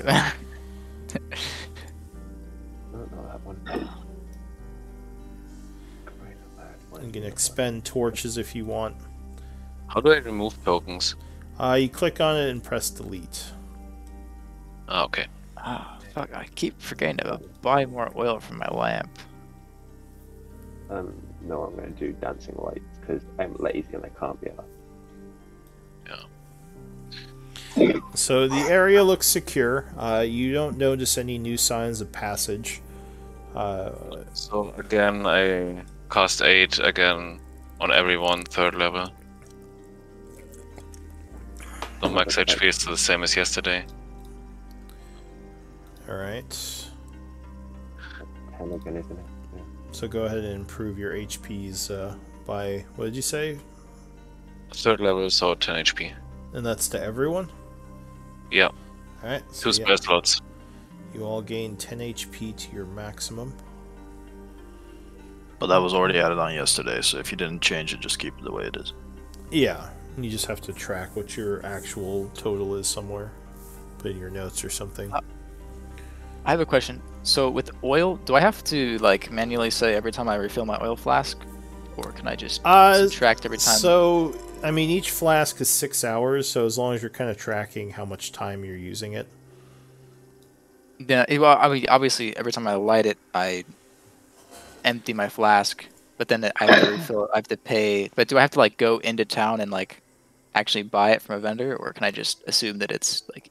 Yeah, you would have to buy the extra. Well, you'd have to spend and buy the extra supplies. Oh yeah, no, I'd spend the money, but do I have to like roleplay that? Is what I'm saying. No, you don't have to roleplay it. You just whenever you're in town, you could just say like you went to the market, as long as you're spending the money. Yeah. Okay. Yeah, that's fine. Oil isn't hard to get. So yeah, where is the group going? Y'all want to take a second look at those runes and find out what the hell we're gonna kill with those noises from the south from there? Well, I don't want to swim, so let's go to the right. You would notice that once again, the runes are maybe not once again, but the runes seem to still be lit up, still glowing, possibly from all that fire energy from yesterday. I would like to follow that path and kind of see what this is. So there's an old painting on the wall that actually is in pretty good condition, probably magically preserved. But the runic line goes up to the wall and almost seemingly goes inside of it. Like maybe it runs under the wall or something. Can I investigate it for like a hidden door? Yeah, give me an investigation. And actually, at this point, Arcana might also reveal something new. If you want to make an Arcana check. I'll leave that to the professionals. Alright, so it looks like it definitely looks like they built it in a way where the stone isn't connected, but you don't see anything that would suggest that you can open this. Maybe this was open at one point and they traced the runic line into the wall for some reason, then filled it in. Nalo, now you don't get anything with a 6. I'll have a go. Let's see what I get. Let's see what we read out of it. Yeah. 13. So you almost get the impression that the energy was absorbed by the runes in the pillar, and it's now kind of channeling it through the floor to maybe power other things within this dungeon. Okay. I want to take down the painting to see if there's anything behind it. Alright. No, it just seems like a normal wall behind it. The painting might actually be worth something. I'd be careful to sell it, though. Maybe, I don't know. The only person who would buy it, I'd imagine, is Blackwater, and he probably would wonder where it came from. At least in this town. In a different town. That's true too. Yeah.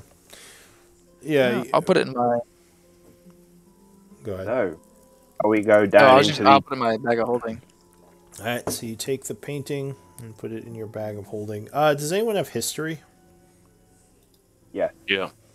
History check might give you more info on the painting. No, that is shit. So the painting is very old. Judging by the style, you'd place it somewhere in the 12th cycle. With that age, it would have to be magically preserved. And you would guess it's probably worth between 50 and 200 gold pieces, depending on the seller. You put just 200 gold pieces painting. Okay, so what do you guys think? What's the most interesting thing? The buttons, the pillar, the cauldron, or the floor? I've pressed the buttons. You want to press the buttons again? You can press them again. They're not lit up anymore. You could try pressing them again. Like I was thinking about like just identifying everything in here. I don't think the buttons are going to matter, because I think the buttons are a defense system, considering how they exploded. Yeah, sure. There's like 4 buttons that only have one function. All 4. Fireball. I think you pressed them in the wrong order. I think you fucked up the passcode, lad. Well, all right, you don't think there's a fireball button that someone put there to blow themselves up? I think it's something that's going to make people think that there's something there, and then it's a security system. No matter what you try, it's going to do something, just different effect. Walk over, touch like the panel with the buttons, maybe touch one of the buttons or something like that, and cast Identify. So... Or 10 minutes. Sure. Alright, so you're taking 10 minutes. Give me a d20 roll, someone. I'll do it.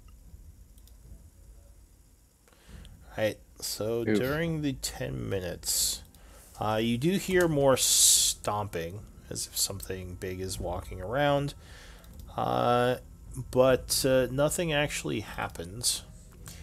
Tal, you would cast the spell, and the buttons appear to be some sort of, as was guessed, kind of code mechanism. You believe that entering the right code will open up something, entering the wrong code will cause an explosion. And I don't know what the right code is. No, it does not identify that. Yeah. Someone give me actually, Nalo. Give me an intelligence check as he's saying this. Just straight intelligence. Yeah. Oh. So now that you're thinking about this, you think one of the symbols on the piece of firewood actually matches one of the buttons when it lit up. I was thinking that as well, yeah. Not that that tells you much, but at least, yeah, it might be related. I'm gonna pull out one of the logs. I'm actually gonna pull out two. Are the two logs have the same symbol below them? Only one of the logs has a symbol on it. The others are just flaming illusionary logs. I see. Okay. And it And does there's match. only symbols on the button and no, I don't know, you wonder colors or no, they just glow. shapes. You wonder if maybe the person whose safe this was just scribed the symbols some places in, well, at least on one of them on the log, maybe to help him remember the passcode or something. It's hard to say. I would like to check over the alchemist table, see if there are any books or like a journal or diary or something like that. So there are a bunch of old papers here that are kind of falling apart.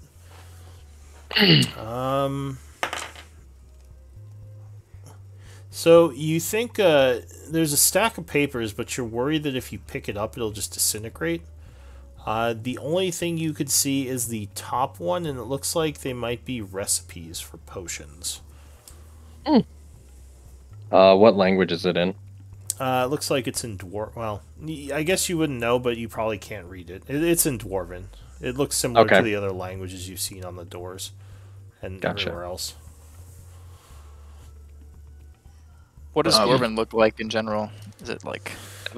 Everything takes so long, goddammit, and I'm gonna start casting comprehend languages for another 10 minutes. Hey, you could spend the spell slots if you want. I can't, I don't have it prepared. Oh, okay. I gotcha. Alright, so you're gonna start with comprehend languages now? Yeah. Well, so he's doing that. I'd like to take like, a good look at the cauldron and see if there's maybe a mark or anything else special about this cauldron here in the corner. As I said, there's a really thick black viscous substance at the bottom of it, which you don't want to think about what that is, but nothing else is... Go ahead. I would have warned him about the substance at the bottom of that cauldron. I kind of want to collect it. Maybe I shouldn't, but I kind of want to. Alright. I guess, so are you all just kind of searching the room in general to try to find weird things? Yeah.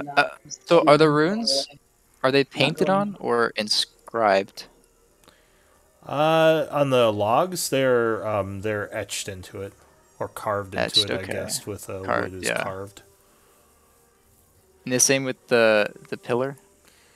Yes, but the pillar runes are magical. Those don't look like a language. It looks like those, from what you know of magic, those are just there to channel energy. They don't actually have meaning. I see. So, question. Well, actually, yeah, so you're all kind of looking around while Tal's doing this, I assume. Give me perception checks. You can also use investigation, either or.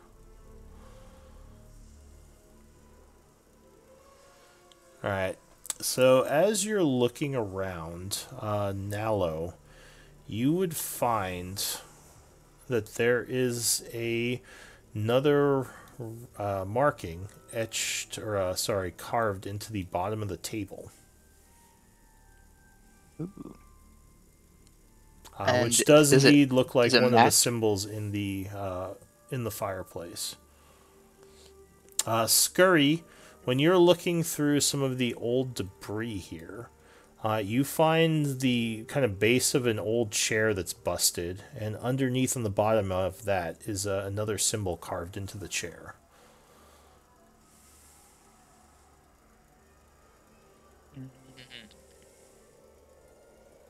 So it looks like this may have been a table at some point that just kind of fell apart with age. So there's just like a bunch of pieces of wood that you were looking through.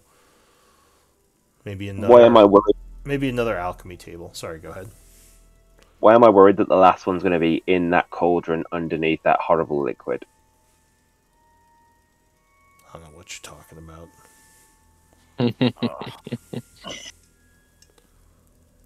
Well, he's gonna look it up. Lick it. I'll give you a gold piece to lick it. No, I was just thinking empty it. Riven has the biggest mouth, so he'd be the best at looking it up, I think. What is this, like some internet challenge to lick up the dark viscous material? This is just a fraternity. This is not a group. I'll give you $5 to drink it. This is not a one fairy black liquid type video, love. That's not happening. Yeah. All right, so yeah, you have 3 of the symbols, it looks like. You're not sure what the order is, but you know what 3 of them are. Right. Someone helped me to empty the cauldron by turning it on its side and emptying the whatever it is out. I would like to attempt to cast Shape Water on the liquid to see if it's even water or if there is water in it. Link Shape Water? Oh, God. Just so I can remind myself what it does, if it'll work here.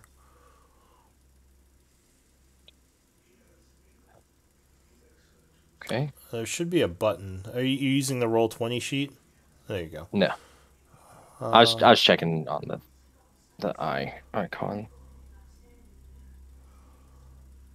So it doesn't say liquid, it does say water. So unfortunately, I don't know if this is going to work. I was trying to see if it was. I see. All right. So yeah, if you cast it, no, it would not work. So you guessing this is not water. All right. Let's try and empty it then. Well, I'm going to recommend against that because if it isn't there, well, then we don't actually get anything by finding it because we still don't know the order. It might be a riddle. Well, I'd assume the one in the fire would be the first one. Why is that? Because it's in the fire next to the button, so if you're going to remember, you'd put No, it's the last one. It's the last one, for sure. Do I remember which order I pressed them in? You pressed the 4th one first. But we don't know which one. We don't know which glyph, which rune is that one. The only rune you haven't found yet is the 4th one. You found the other 3. Okay. So, how did it, I'm just trying to think. From when I pressed the buttons, the one that was on the log, was that the first one that I pressed, or the... No, the one on the log is the 2nd symbol. Right, and then the one under the table was the... The one under the table was the 1st symbol. And then the one on the chair leg. Sorry. How much time have we spent thus far? So the log was the 2nd symbol. Log was 2nd, under the table was the 1st, so that would make the chair leg, the one that Scurry found, the 3rd. Yeah. Right, so the 4th one. We don't know. And you don't know the 4th one. No. Shall we empty the cauldron out onto the bit where that flaming star pentagram, whatever it is, runs down to, and hopefully that the liquid will douse out the flaming star, or it will trigger whatever it is, and then we don't have to trigger it ourselves? But then we'll have to walk through it in order to get past it. Yes. But we'll have to walk past it anyway. If we empty I the don't hate liquid. it. Although, I think we should just move on. I think we don't mess with the buttons. We don't need this crap. Yeah. We have How fast to do go we... off of. Yeah. So are we opening the doors to the flaming pentagram? I mean, Yeah. when does my ritual finish? Oh, right, you were casting your ritual. Yeah. So, sure, we'll say another... So it's about 10:20 when your second ritual finishes. You now have comprehend languages. Go ahead and link it. Wait. Okay, so do these runes say anything intelligible? Which ones? Oh, on the fireplace. Yeah. They are actually elemental words. Fire, wind, water, earth. Fire, wind, water, earth. Okay. So, where was it? So I guess from. Wait, where did I write that stuff down? Oh, of course, I wrote it in the wrong place. So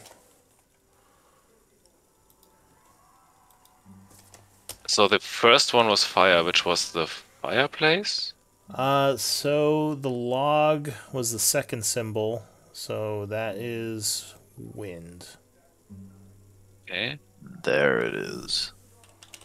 The table was the first symbol, so that would be fire. And the chair was the third, so that would be water, and earth is missing still.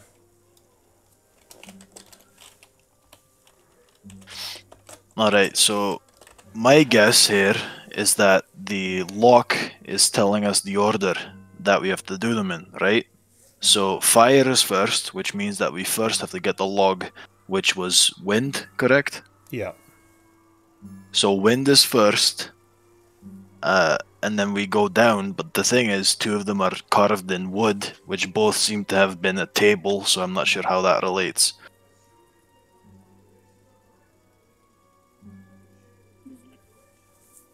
Because they were both carved in a table, just one was destroyed, right? Yes, one was destroyed, like, kind of messed up table. You're not sure if there was something in the table during, life, but at this point it's rotted away. Are you talking about the chair, right? Sorry, yeah, the chair is broken. The wood is all messed up and rotted. Though you're not sure if the actual carvings have anything to do with the order, it's hard to say.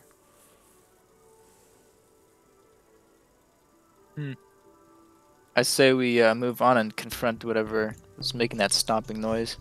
Yeah, let's just fight and get out of this Also, nonsense. what is this here on the right wall? That's another painting.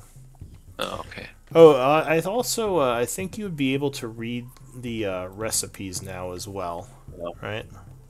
Yep. So yeah, there is a recipe there. It looks like the first one is for looks like a necrotic resist potion. Nice. Make that. We need that. Make that. So how do you make it? Again, if you pick up this paper, you think it'll crumble. That's the only problem. Okay. I I don't have any paper with me, so I can't copy it. Memorize it. I could copy it into my spellbook. Memorize it. Yeah, I mean, you could take a page of your spellbook, but that would mean you couldn't put a spell on that page. I think it has infinite pages. Spellbook has 100 pages, I believe. Okay. A standard spellbook. I would have to look it up. It could be 50, but it does actually say, I believe, on the spellbook how many pages it has. And the number of pages a spell takes, I believe, is 1 per level. So a spellbook does have a limit to how many things you can put in it. I don't think I would ever reach that limit, but I don't have anything to write with. You don't have any. Blood. Take your finger and write with your blood.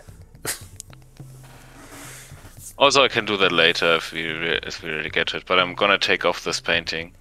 Alright, so you grab another painting. Another history check could give you information on what this one might be worth. 3. So another nice piece of art. You'd believe this one is probably about 100 gold pieces to the right buyer. So you can mark that with the painting, how much you believe it's worth. Okay. I'll put that in the... There's nothing behind it. No. Nothing Okay. behind it.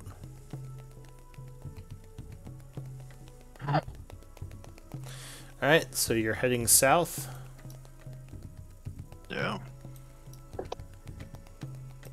Alright, so you go into the room here.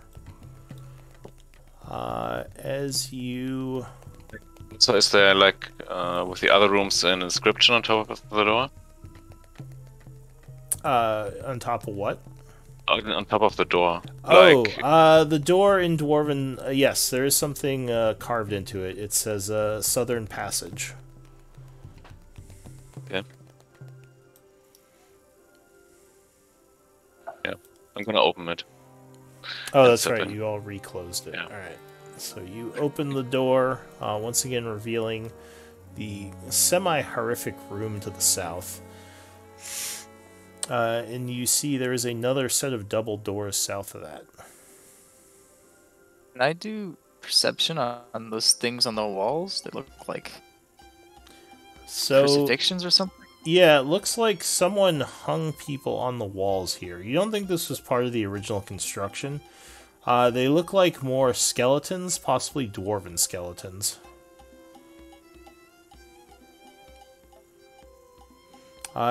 Give me a religious check if you have it. I can do untrained religious check.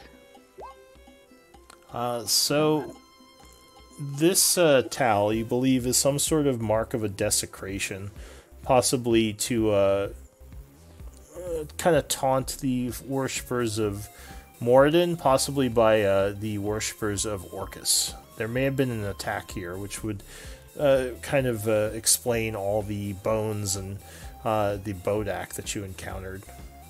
Because this does seem like it was a holy site at one point. Though this attack probably happened a long time in the past. Also, yesterday I had Detect Magic on, and I remember this the pentagram was Abjuration, I think, and there was... On the door there was Transmutation? Yes, that's correct. Okay. Oh, there's magic on that door. Do I think it's a trap? On the door? Yeah. You don't see anything that makes it look like a trap. Yeah. I mean, there's transmutation magic on it. Okay. Yeah, I mean, you could take a closer look with perception if you want. Or someone. Excuse me.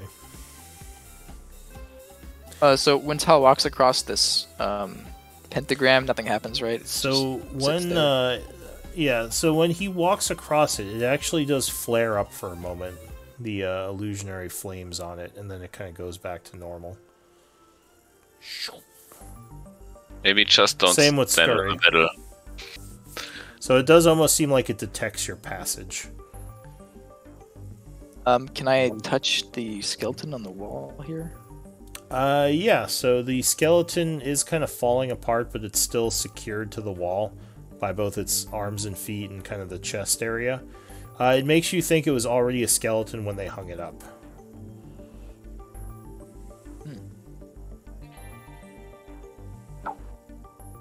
I would like to investigate the door for traps. Alright, so with those perception rolls, Tal, you don't see any traps. Neither do you, Scurry. Alright, let's open it up. Alright, so you would push on the door, and it very slowly, making some noise, pushes inward, opening up into a large hallway. Riven, as you approach the symbol, there is a flash of light and you are pushed back. It doesn't seem like it's allowing you to cross it. I was flying, so did it do it if I was flying? Yeah, it still did it. Okay, cool. Yeah, no, maybe it was... Right, okay. So it looks like whatever the symbol is, it's warding you from passing for some reason.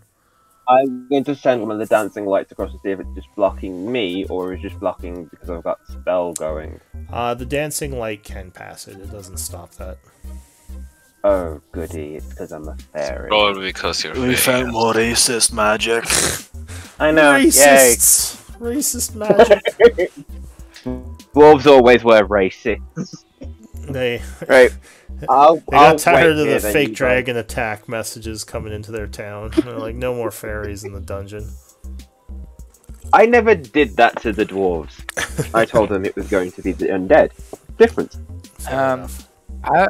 I can put Riven into my bag of holding if he holds his breath, right? Yeah, that's true. You probably could do a little trick like that, because that is another extra dimensional space. And then I can't get past it because we're in the same position. If we have to run, I can't get past it because then I have to go into a bag. You would have to take some time to get back in the bag, so it would be risky. Yes, I will wait here. You make sure that nothing's going to kill us, then we have to run, and then we can do that. Wait, I don't understand. I thought we were just trying to get past the... So I mean, I guess he's concerned that if you all have to retreat, he'll be stuck on the other side, because it takes like a minute for him to, you know, undo the bag, hop in. It takes some time. It's not instant. It's true, yeah. Do you want to stay here then? I think it'd probably be safer just to come along with us. We probably wouldn't be running. No, I'll wait. Well, you go check, then come back for me. Okay.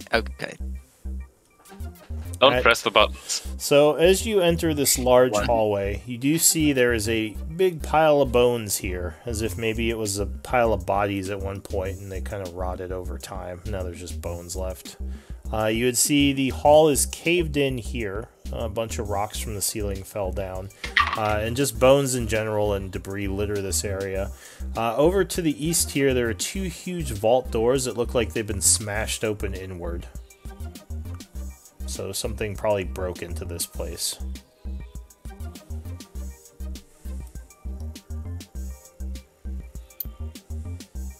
You don't see anything large walking around over here, though. Do we still hear the sounds? No, not at this point. You only heard them for a short period of time while you were doing your spell up north, but you haven't heard them recently. Alright, let's grab Riven then. How about Scurry goes out through those double doors first? Also, I don't see your ranger on the map. Where's Mia? I thought she Mia's left. been very embarrassed about not being able to figure out how to get a freaking character on the page, but also Oh my it's okay gosh. because she's been refusing to go in this whole time. She is still at the doorway. Oh, is she out in front? She's not about going in there. Yeah. Alright, well, I She's mean... not going in there. You can't make her. Alright, so she... a mental breakdown. She's hanging out with Neil at the time? Or at this point? Mm-hmm. Alright. She'll be out, like, she'll go as far as the outside of that, like, dungeon with the fireplace and the alchemist table. But she is not going in there. So she would be in here right now. In the, No, like, right outside that room. Alright, let me, hang on before anyone goes anywhere. Let me drag her on, just in case she wants to do something. I definitely wasn't Googling and how to this whole time. Oh my gosh. Also, while we're sure no one is listening, we're not seriously considering this plan B, right? What? Getting the iron, whatever they are, to come in. Yeah. I don't think Irontide should ever enter the city, but I don't mind if they camp out within, 10 or so miles, and then when we steal the ring, obviously, I'm assuming Blackwater's going to come after us, or maybe the shit might go down, is all I'm saying. So if they're just there and we can sort of run to them, then we can sort of have a safe. Yeah, that's totally fine. But if the guards in Blackwater declare war on the Blood Hand, you just want to let that happen. So Yes. you're all whispering right here? Is that what's going on right now? I wouldn't say Yeah. What is that whispering? We're not just like. Well, Riven's not even part of this. He's back behind. Riven, you can come Right. out So now that Riven isn't with us, let's talk about this. Let's talk about this. Screw the Lavia! It was all. So are we splitting our money with Riven, or is he just sort of Split temporary? let's split up our money right now. I'm gonna go hit them runes. What could go wrong? So, another thing you would notice in the darkness, there are two sets of runes, more of those magic runes on the wall here. This north one is lit up right now. The southern one is not.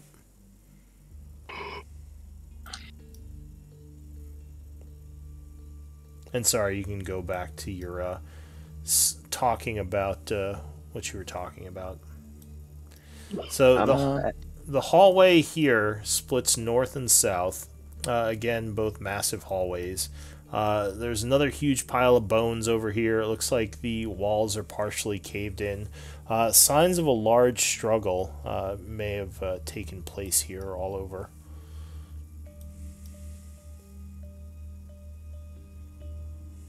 Yeah, let's check north first, I think.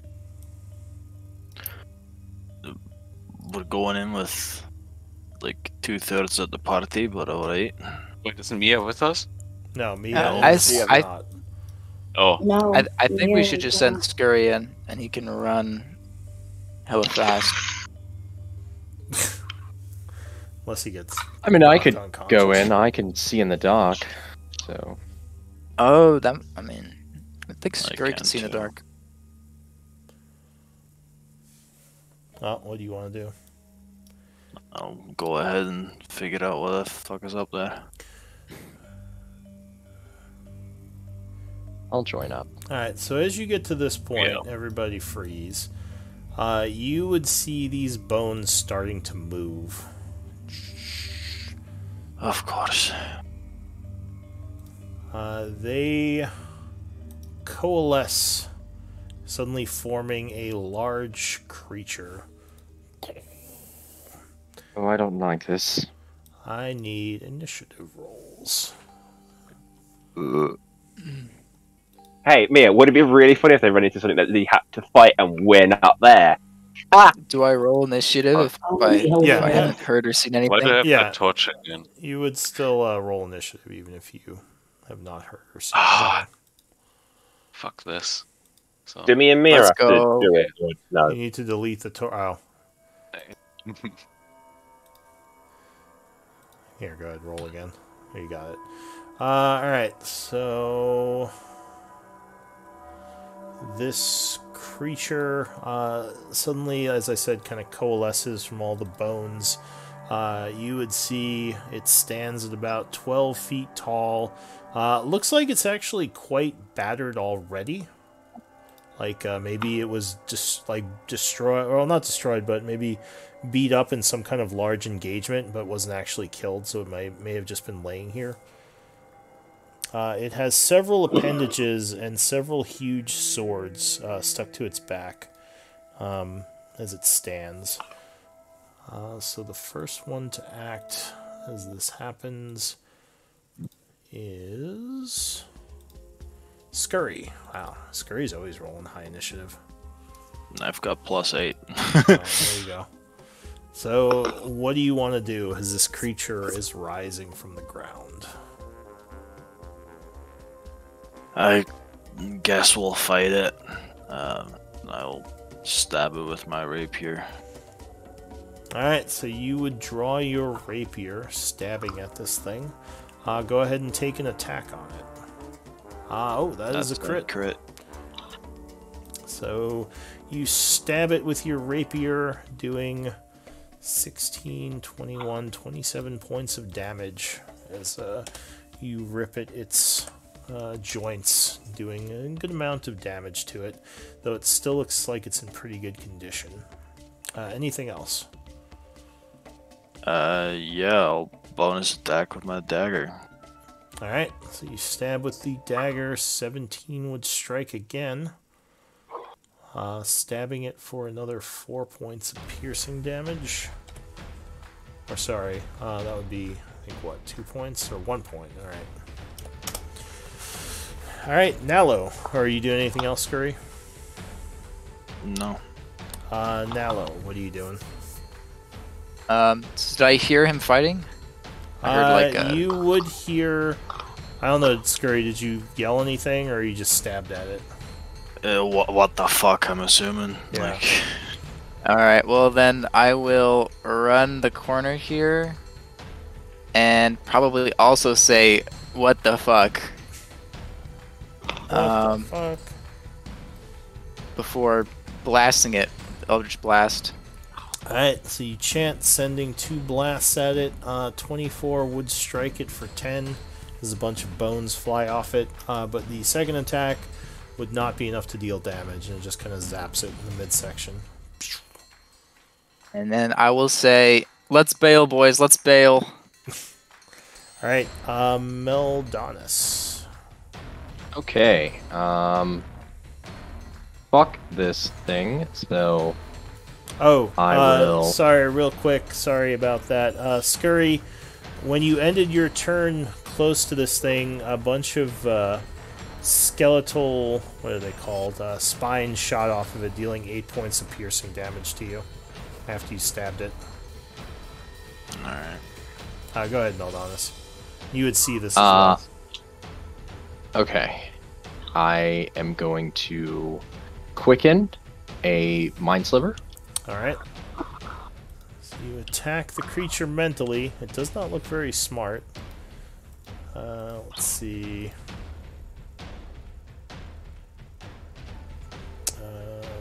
Where is its end save?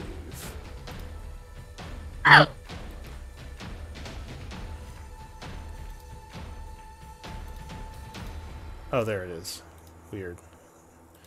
Why is it not rolling? Come on, end save. There you go. 4. Okay, so it would definitely fail.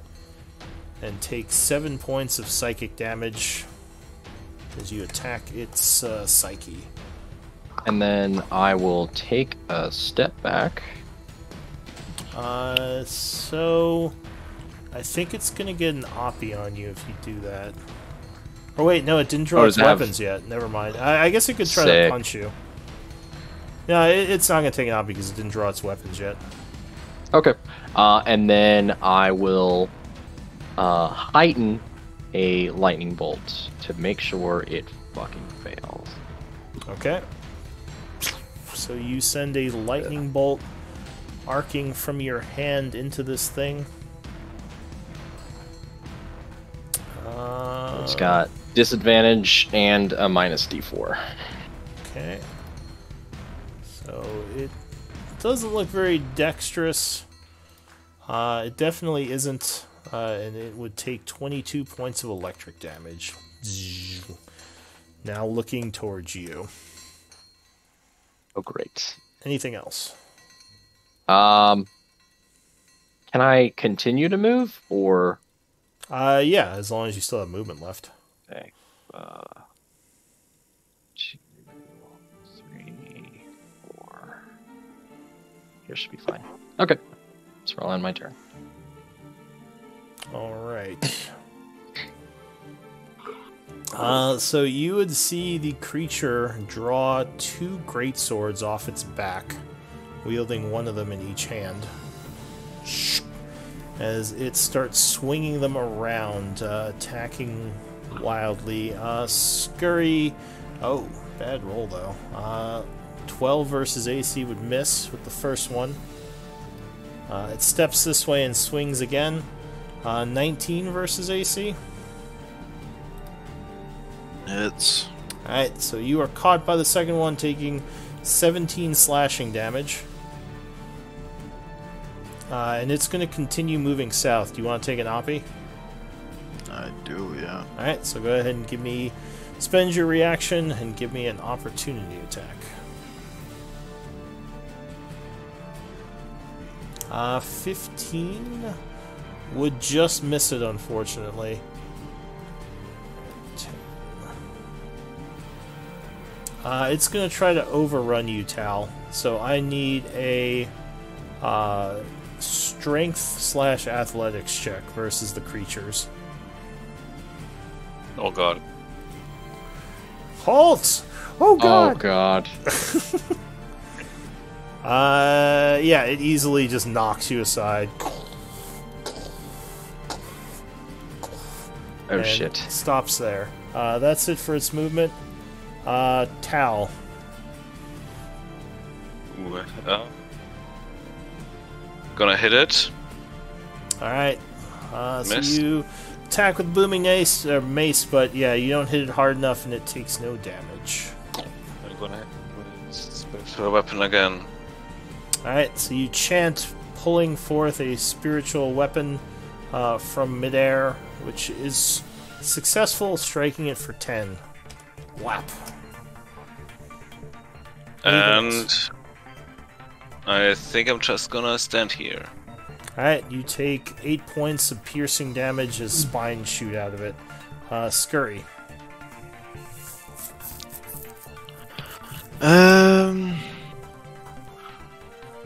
I guess I will just move up and try to hit it again. Okay. With my rapier. So you rush in, stabbing at it, looking for that opening for the distraction. You do have flank. Huh. Ooh, but 9 is not enough, and you would miss. Anything else? And that's my turn. Alright, you will take 8 points of piercing damage as you are shot by more spines. Nalo. And Scurry is looking badly wounded. So I have Bestow Curse. Mm-hmm. If I were to choose the Wall Curse, the target must make a Wisdom saving throw. What would be the saving throw, or is that for your discretion? Let's see. So whatever ability checks and let's see. Yeah, whatever ability checks and saving throws for that that ability. I'm not entirely. It might just. Oh, okay. So it's 13 then. Okay. I will touch it and cast Bestow Curse. Okay, and what ability are you targeting? I'm choosing the curse where the target must make a Wisdom saving throw at the start of each of its turns. If it fails, it wastes its action doing that turn doing nothing. Gotcha. All right. So that's gonna target its wisdom. All right. So it will attempt to resist, obviously.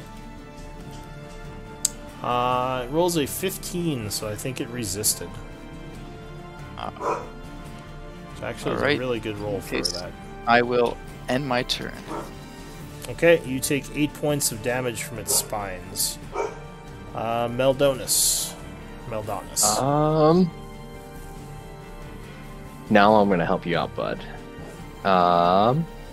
Mind Sliver. Alright, so you attack it with the Mind Sliver. 4. Ooh. Oh, it would fail, so it takes 11 psychic damage. Sick. Yeah, and it is minus 1d4 to its next save. I will.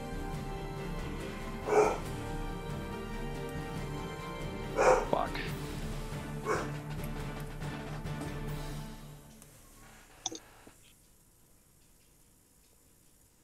Oh, are you hearing the dogs in the background? No. Okay, good. I will take an opportunity attack. Alright, it will indeed swing a greatsword at you. 23. Yeah. Alright, so you are cut for 15 points of damage as you try to get away from it. Okay. Alright. And that'll be my turn. Alright, the skeleton monstrosity. I think Tal, you hit it the hardest. Yeah, I'll go for Tal. So it's going to take 2 swings at you. 18 versus AC? Oh, that would miss. So you block with your shield. It's going to get frustrated and swing at Nalo with the second one. 14. But that is that enough. Would hit.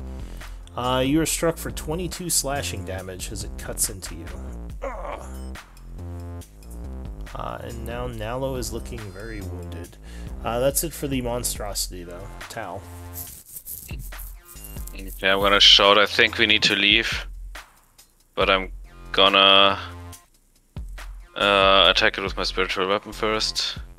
Alright, oh, so 9 unfortunately would not be enough and it would just bounce off of it. And then I'm gonna move down here and hit it myself again. Okay. Uh, Oh, that is gonna hit though. Doing 12 points of bludgeoning and 2 thunder. That's my turn. Okay.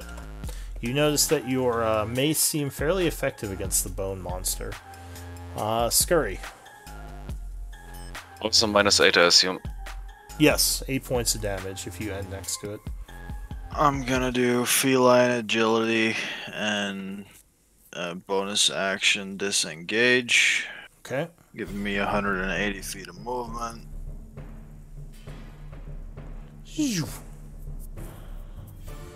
Yeah, I can get back to where Riven and me are. Alright, see you guys at the exit. I'm just going back there. Okay. It's laggy as hell, so it might take a while for me to drag my character. So you're going over here and back up there. Okay, got it. Alright, so Scurry just takes off, rushing down the hall. Nalo.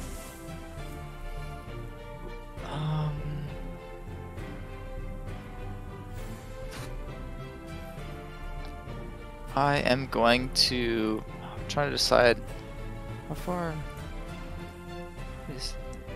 Ooh.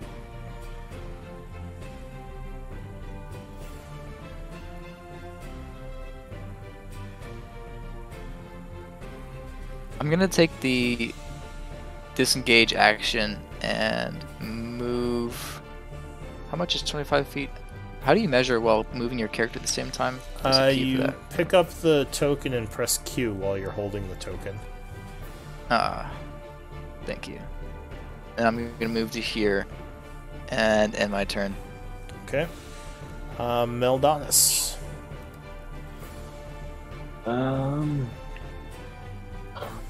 I will move here, and I'm going to hold my action to cast a spell when it gets into the doorway right here.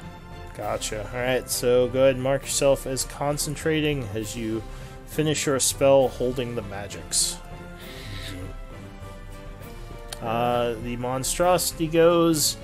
It is going to try to attack Tal twice. So it would miss with the 13, but 21 versus AC. I cast shield. Can I use cutting words? Cutting words. Do I know if he's using... So he reacts with a shield, so maybe you're about to, but then you see him go and knock it back. Yeah, so that would indeed knock the creature's attack back as it circles you, moving this way, and you said you're casting Meldonis? Yes. What are you doing? Lightning bolt. Alright, so you let loose the spell you were holding, sending a lightning bolt at it. And it has a minus 1d4 to its dex save. Oh, ooh, that was a nice one. Alright, so lightning arcs through this thing as it's walking through the door. And it is starting to slow as you see bones sizzling and joints falling apart. It is wounded. It will continue walking, though. Tal giving you an oppie if you want to take it. Of course. Oh, also it takes damage from... Like, when it started walking, it also already took damage from Booming Blade. Alright, how much does it take? 7? 7, and then I'm gonna cast Booming Blade again as my reaction. 24 would strike for 16 and 6, so... What is that? 22? And it would keep moving, so it takes another explosion of thunder. For another 6. Alright, so... You get a nasty little grouping of hits as it moves down the hall away from you, re-engaging your friends. That is it for the creature. Tal. Okay. I am first gonna hit it with my spiritual weapon, like move the spiritual weapon up. But alright, so your spiritual weapon flies up at it trying to slam into it. It would indeed connect, doing another 11 points as the creature continues to crumble. Anything else? Where can I get with my movement? Like I was here, and then I can... Oh god. Huh, that's bad. Yeah, unfortunately with the doors the way they are, there's no way to get past it right now unless you try to overrun or tumble through it. Okay, so... And it was fairly effective, so I'm gonna Booming Mace it again. Alright, so you run in. 18 will strike it. Doing another 17 points of damage as more bones crack. I guess I'm gonna take another 8. Yep, it would take another, or it hits you again for another 8. Anything else? Yeah, so that's it for you. Scurry, what are you doing? So Scurry comes running in, Riven. He seems a little bit distraught. What, did someone try and make a fuss of you again? There's a giant skeleton thing that's currently killing the rest of the party. Oh. What? Right. What? Are you shitting me? You just left them? Well, if you look at me, you can see that if you breathe on me, I'll fucking die. Scurry has a bunch of bone shards. Well, Mia, so you would have to roll initiative at this point if you want to run in there. So go ahead and add initiative, or go ahead and roll for initiative. I'll put you in the order. Can I cast Cure Wounds on Scurry? Sure. Okay. Alright, so I'll put Wait, you did I click the wrong initiative, or is that really my score? That is, looks like you rolled a 2. Alright, so I'll put 4. You in there. And Scurry, you gain 4 as Riven. Oh wait, Riven, it's not your turn. I don't have initiative because I'm not in it. Well, I said everyone roll initiative at the beginning. Even I didn't roll it because I was like, well, I'm not there. He asked if we needed to roll because we weren't in there, and then it kind of progressed without an answer, so we didn't say anything. I thought he did answer me. Yeah, I thought I said everyone roll, but that's fine. Go ahead and roll. Sorry. No, that's fine. All go good. ahead and roll, and I'll put you in there, Riven. I mean, you just stand there and do nothing. So you are like, that looks painful. But you cannot do anything just yet. So Scurry, what are you doing? Are you doing anything? I can't do anything, pretty much. Like, I can go back and try and shoot it, but if it breathes on, if I'm next to it, I'll die, so I'm passing. I'm just chilling here. Nalo, what do you want to do? I'm gonna take my action disengaging and moving. Okay. So you kind of, as this thing's coming down the hall, you go, oh god, and like tumble away, rushing down the hall more, trying to stay away from it. Yeah, I'm just running. Anything else? And my turn. Meldonis. No. It's coming after you. Oh god. I would like to frostbite it. Alright, so you turn around. Oh, it's a con save. Rough. Casting. Okay. Yeah. Let's see, frostbite. That's con. Gets an 18. It seems to be actually pretty good at con. So it would resist. Anything else? God. I was really hoping that was gonna work. It does look very wounded. It's taken a beating, especially from all those lightning attacks and thunder. Let's hope you roll low. I'm gonna move, take an AO. Alright, it will indeed take a swing as you attempt to get away. Oh, rolls a 9. Oh my god, thank. Rolls a 2, yep, plus 7, yep. Yeah. I'll move there. Alright, is that it for you? That is it. Riven. Right, so I'm going to, guessing everyone's coming running, I'm going to stand there. You see, see 2 of your party members like, oh god, like just come running around the corner, all shot up with. I think at least Nalo's wounded. Meldonis, I think you're wounded too, aren't you? Because you're at 29 total right now. So yeah, they both look like they're just covered in spines and like, ah. And I'm going to start preparing to cast a... I guess I'm going to hold my action and prep a spell for when the skeleton thing, whatever it is, turns up. And I can see it. Okay. So the monstrosity... Tal, you're making my life difficult here. Alright, I think it's... You mean to make it difficult not to kill me? Yeah. It can't seem to hit you. I think I'm just going to give you an opportunity attack and it's going to go. Okay. I mean, I'm assuming it won't turn around and just... Okay, miss it. Alright. So it continues over this way. It's going to, and you guys can probably see it from the north now, but it's going to attack Nalo. Its first swipe. Ooh, 23 versus AC. You got anything? I mean, even if I tried something, it's not going to work. A hit. Alright, so you would take 13 points of slashing damage. And then it's going to step forward and swing at Meldonis. God. 17 versus AC? Yep, that hits. Alright, so you are struck for 23 slashing. And Meldonis... Do I get that? That is almost TBD. That would be... So you're unconscious, Negative right? 9? Yeah. Yeah, so you're not dead, but that definitely did hurt. Do I get to do my held action now then, now that it turned up? Yeah, what were you preparing? I was preparing Shatter. Oh, alright. Nice. Yeah, so you release the energy. Where are you putting the shatter? Missing...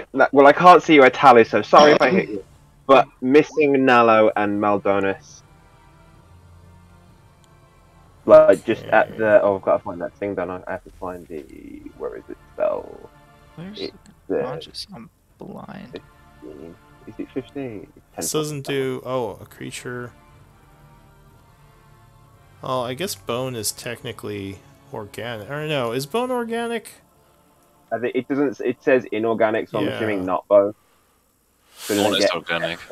Yeah. So so normal damage. All right. So there is a loud boom as you release the spell, and the thunder energy just explodes all over, sending all these bone shards everywhere too. Go ahead and give me a damage roll.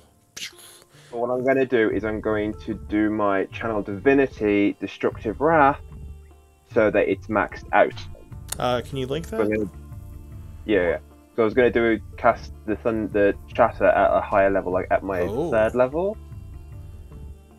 So the only thing, you would have to cast the spell before you saw it, which you said you were preparing to you were preparing Shatter if you saw it, right? Yeah. Okay. So yeah, that's fine then. But when you said that, you'd have to say I'm casting a 3rd level Shatter and preparing to. Okay. Because but I'll let it slide this time. It's fine. So go ahead and cast the spell, do the damage, and I will give it a con save. So there is a loud boom as you let loose this energy into the hallway below. He is pretty good at con saves. Oh, but he rolls a 10. So there is a boom, and he takes 15 points of damage. Starting to look...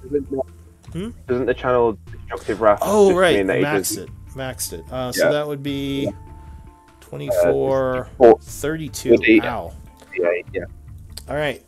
So he looks very wounded as just huge pieces of bone fly off him. He is still up, though. Okay. I was hoping that was going to kill him. I hate racist dead things! And there you are. No fairies allowed. Mia, what are you gonna do? Oh, I mean, I'm way back here, so there's no way I can get down there, is there, in time? You do have a bow. can I even? Because they're around the corridor, aren't they? So I can't arc a bow like that. Well, you could just move to a spot where they're not around the corner. Well, yeah, I just didn't know how much. I didn't realize how. Like, I thought I could only get like. Okay, they're closer than I thought. Sorry. Oh God. So you would see Meldonis and Nalo laid out on the ground. As this thing is coming towards Riven. Oh Peacefully. my God. Not my fairy. I don't know how peaceful you are, but it's kind of stepping over them. Yeah. I am gonna cast. Well, does Hunter's Mark affect longbows? Yes, any attack you do, it'll be affected. Okay, I'm gonna cast the Hunter's Mark. All right, so Level 1. you weave nature energies around it. And then I'm going to use that longbow. Yeah, 20 would strike, doing 7 plus 3 plus your hunter's mark, which was 1. So 11 points, which actually is just enough. So you get it right in the spinal column, which snaps.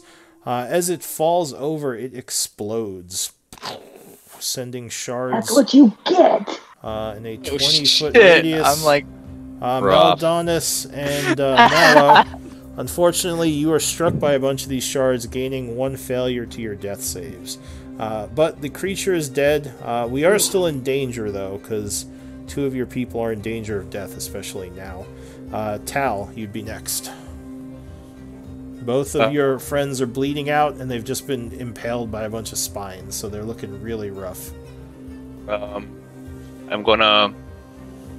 wait, Spare the Dying has what range? I don't know. I thought it was touch. Damn it. Yeah. I can't reach to them. Yeah, I'm gonna Healing Word Nello. Alright. So Nalo, now we know who Tal's favorite is. Nalo, you get a Some healing initiative, word. he can heal the other guy. Alright, so you heal him for 6. And Nalo, you are awake, no longer in danger. Anything else, Tal? Nope. Alright, Scurry. You guys got this. I don't know any healing or anything. Good luck. I don't know what to do. Actually, I'm just gonna respond with. I need to. I think I misplayed something because I have Strength of the Grave. Oh, what's so that? So technically, when I get knocked to 0 or past 0, I have to make a saving throw, and then I just go to 1 instead. I need to see what the saving throw is. Could you link it? I'll see if I can find it. He gets knocked down. He gets up again. All right. So we'll keep going for now. Nalo, what are you gonna do? In any case, I'm just gonna like limp like 5 feet, and then I'm gonna touch Meldonis and cast Cure Wounds 3rd level. Okay. So Meldonis, you awaken with Nalo standing over you, channeling healing energy into you. And yeah, the battle is won. Alright, so we are a little past time, so why don't we do MVP votes and wrap here. I wasn't expecting you all to go at that creature with only 2/3 of the party. I don't know, that lightning was like, what, fucking 70 damage or something? Yeah, the lightning, Tal's attacks in the lightning bolt, there was some pretty big hits, but yeah, it was still a pretty... I don't know why you guys are all messed up. It just took 1 arrow to take him down. Oh. That's right. He is like, you guys are wusses. It was pretty weak. He took 1 arrow with shatter from us, and it was just like, so God. you gained 18, Meldonis, so you're back up at 18. Okay. Because there's no negatives. It's just you're at 0, or if you take enough damage, you die. Right. So I got 3 votes. 4, Does anyone need to know the command again? Is it /W space Space. DM? Yeah, space the name of who you're voting for. Exactly. Okay. Who am I missing? Riven? I think I'm missing Riven. Yeah. Jesus, Ribbon, get with it. Come on, Riven. Jeez. Holding everybody up. Alright, so with 4 votes, Tal, you are MVP. Almost unanimous. Woohoo! There was some pretty impressive hits there. Alright, well, I think that'll wrap it up. I'm going to take some notes on the session, but yeah, hope everyone had fun, and I'll see you all next week. Yep. Sounds great. Alright, take care, See ya. everyone. Hey.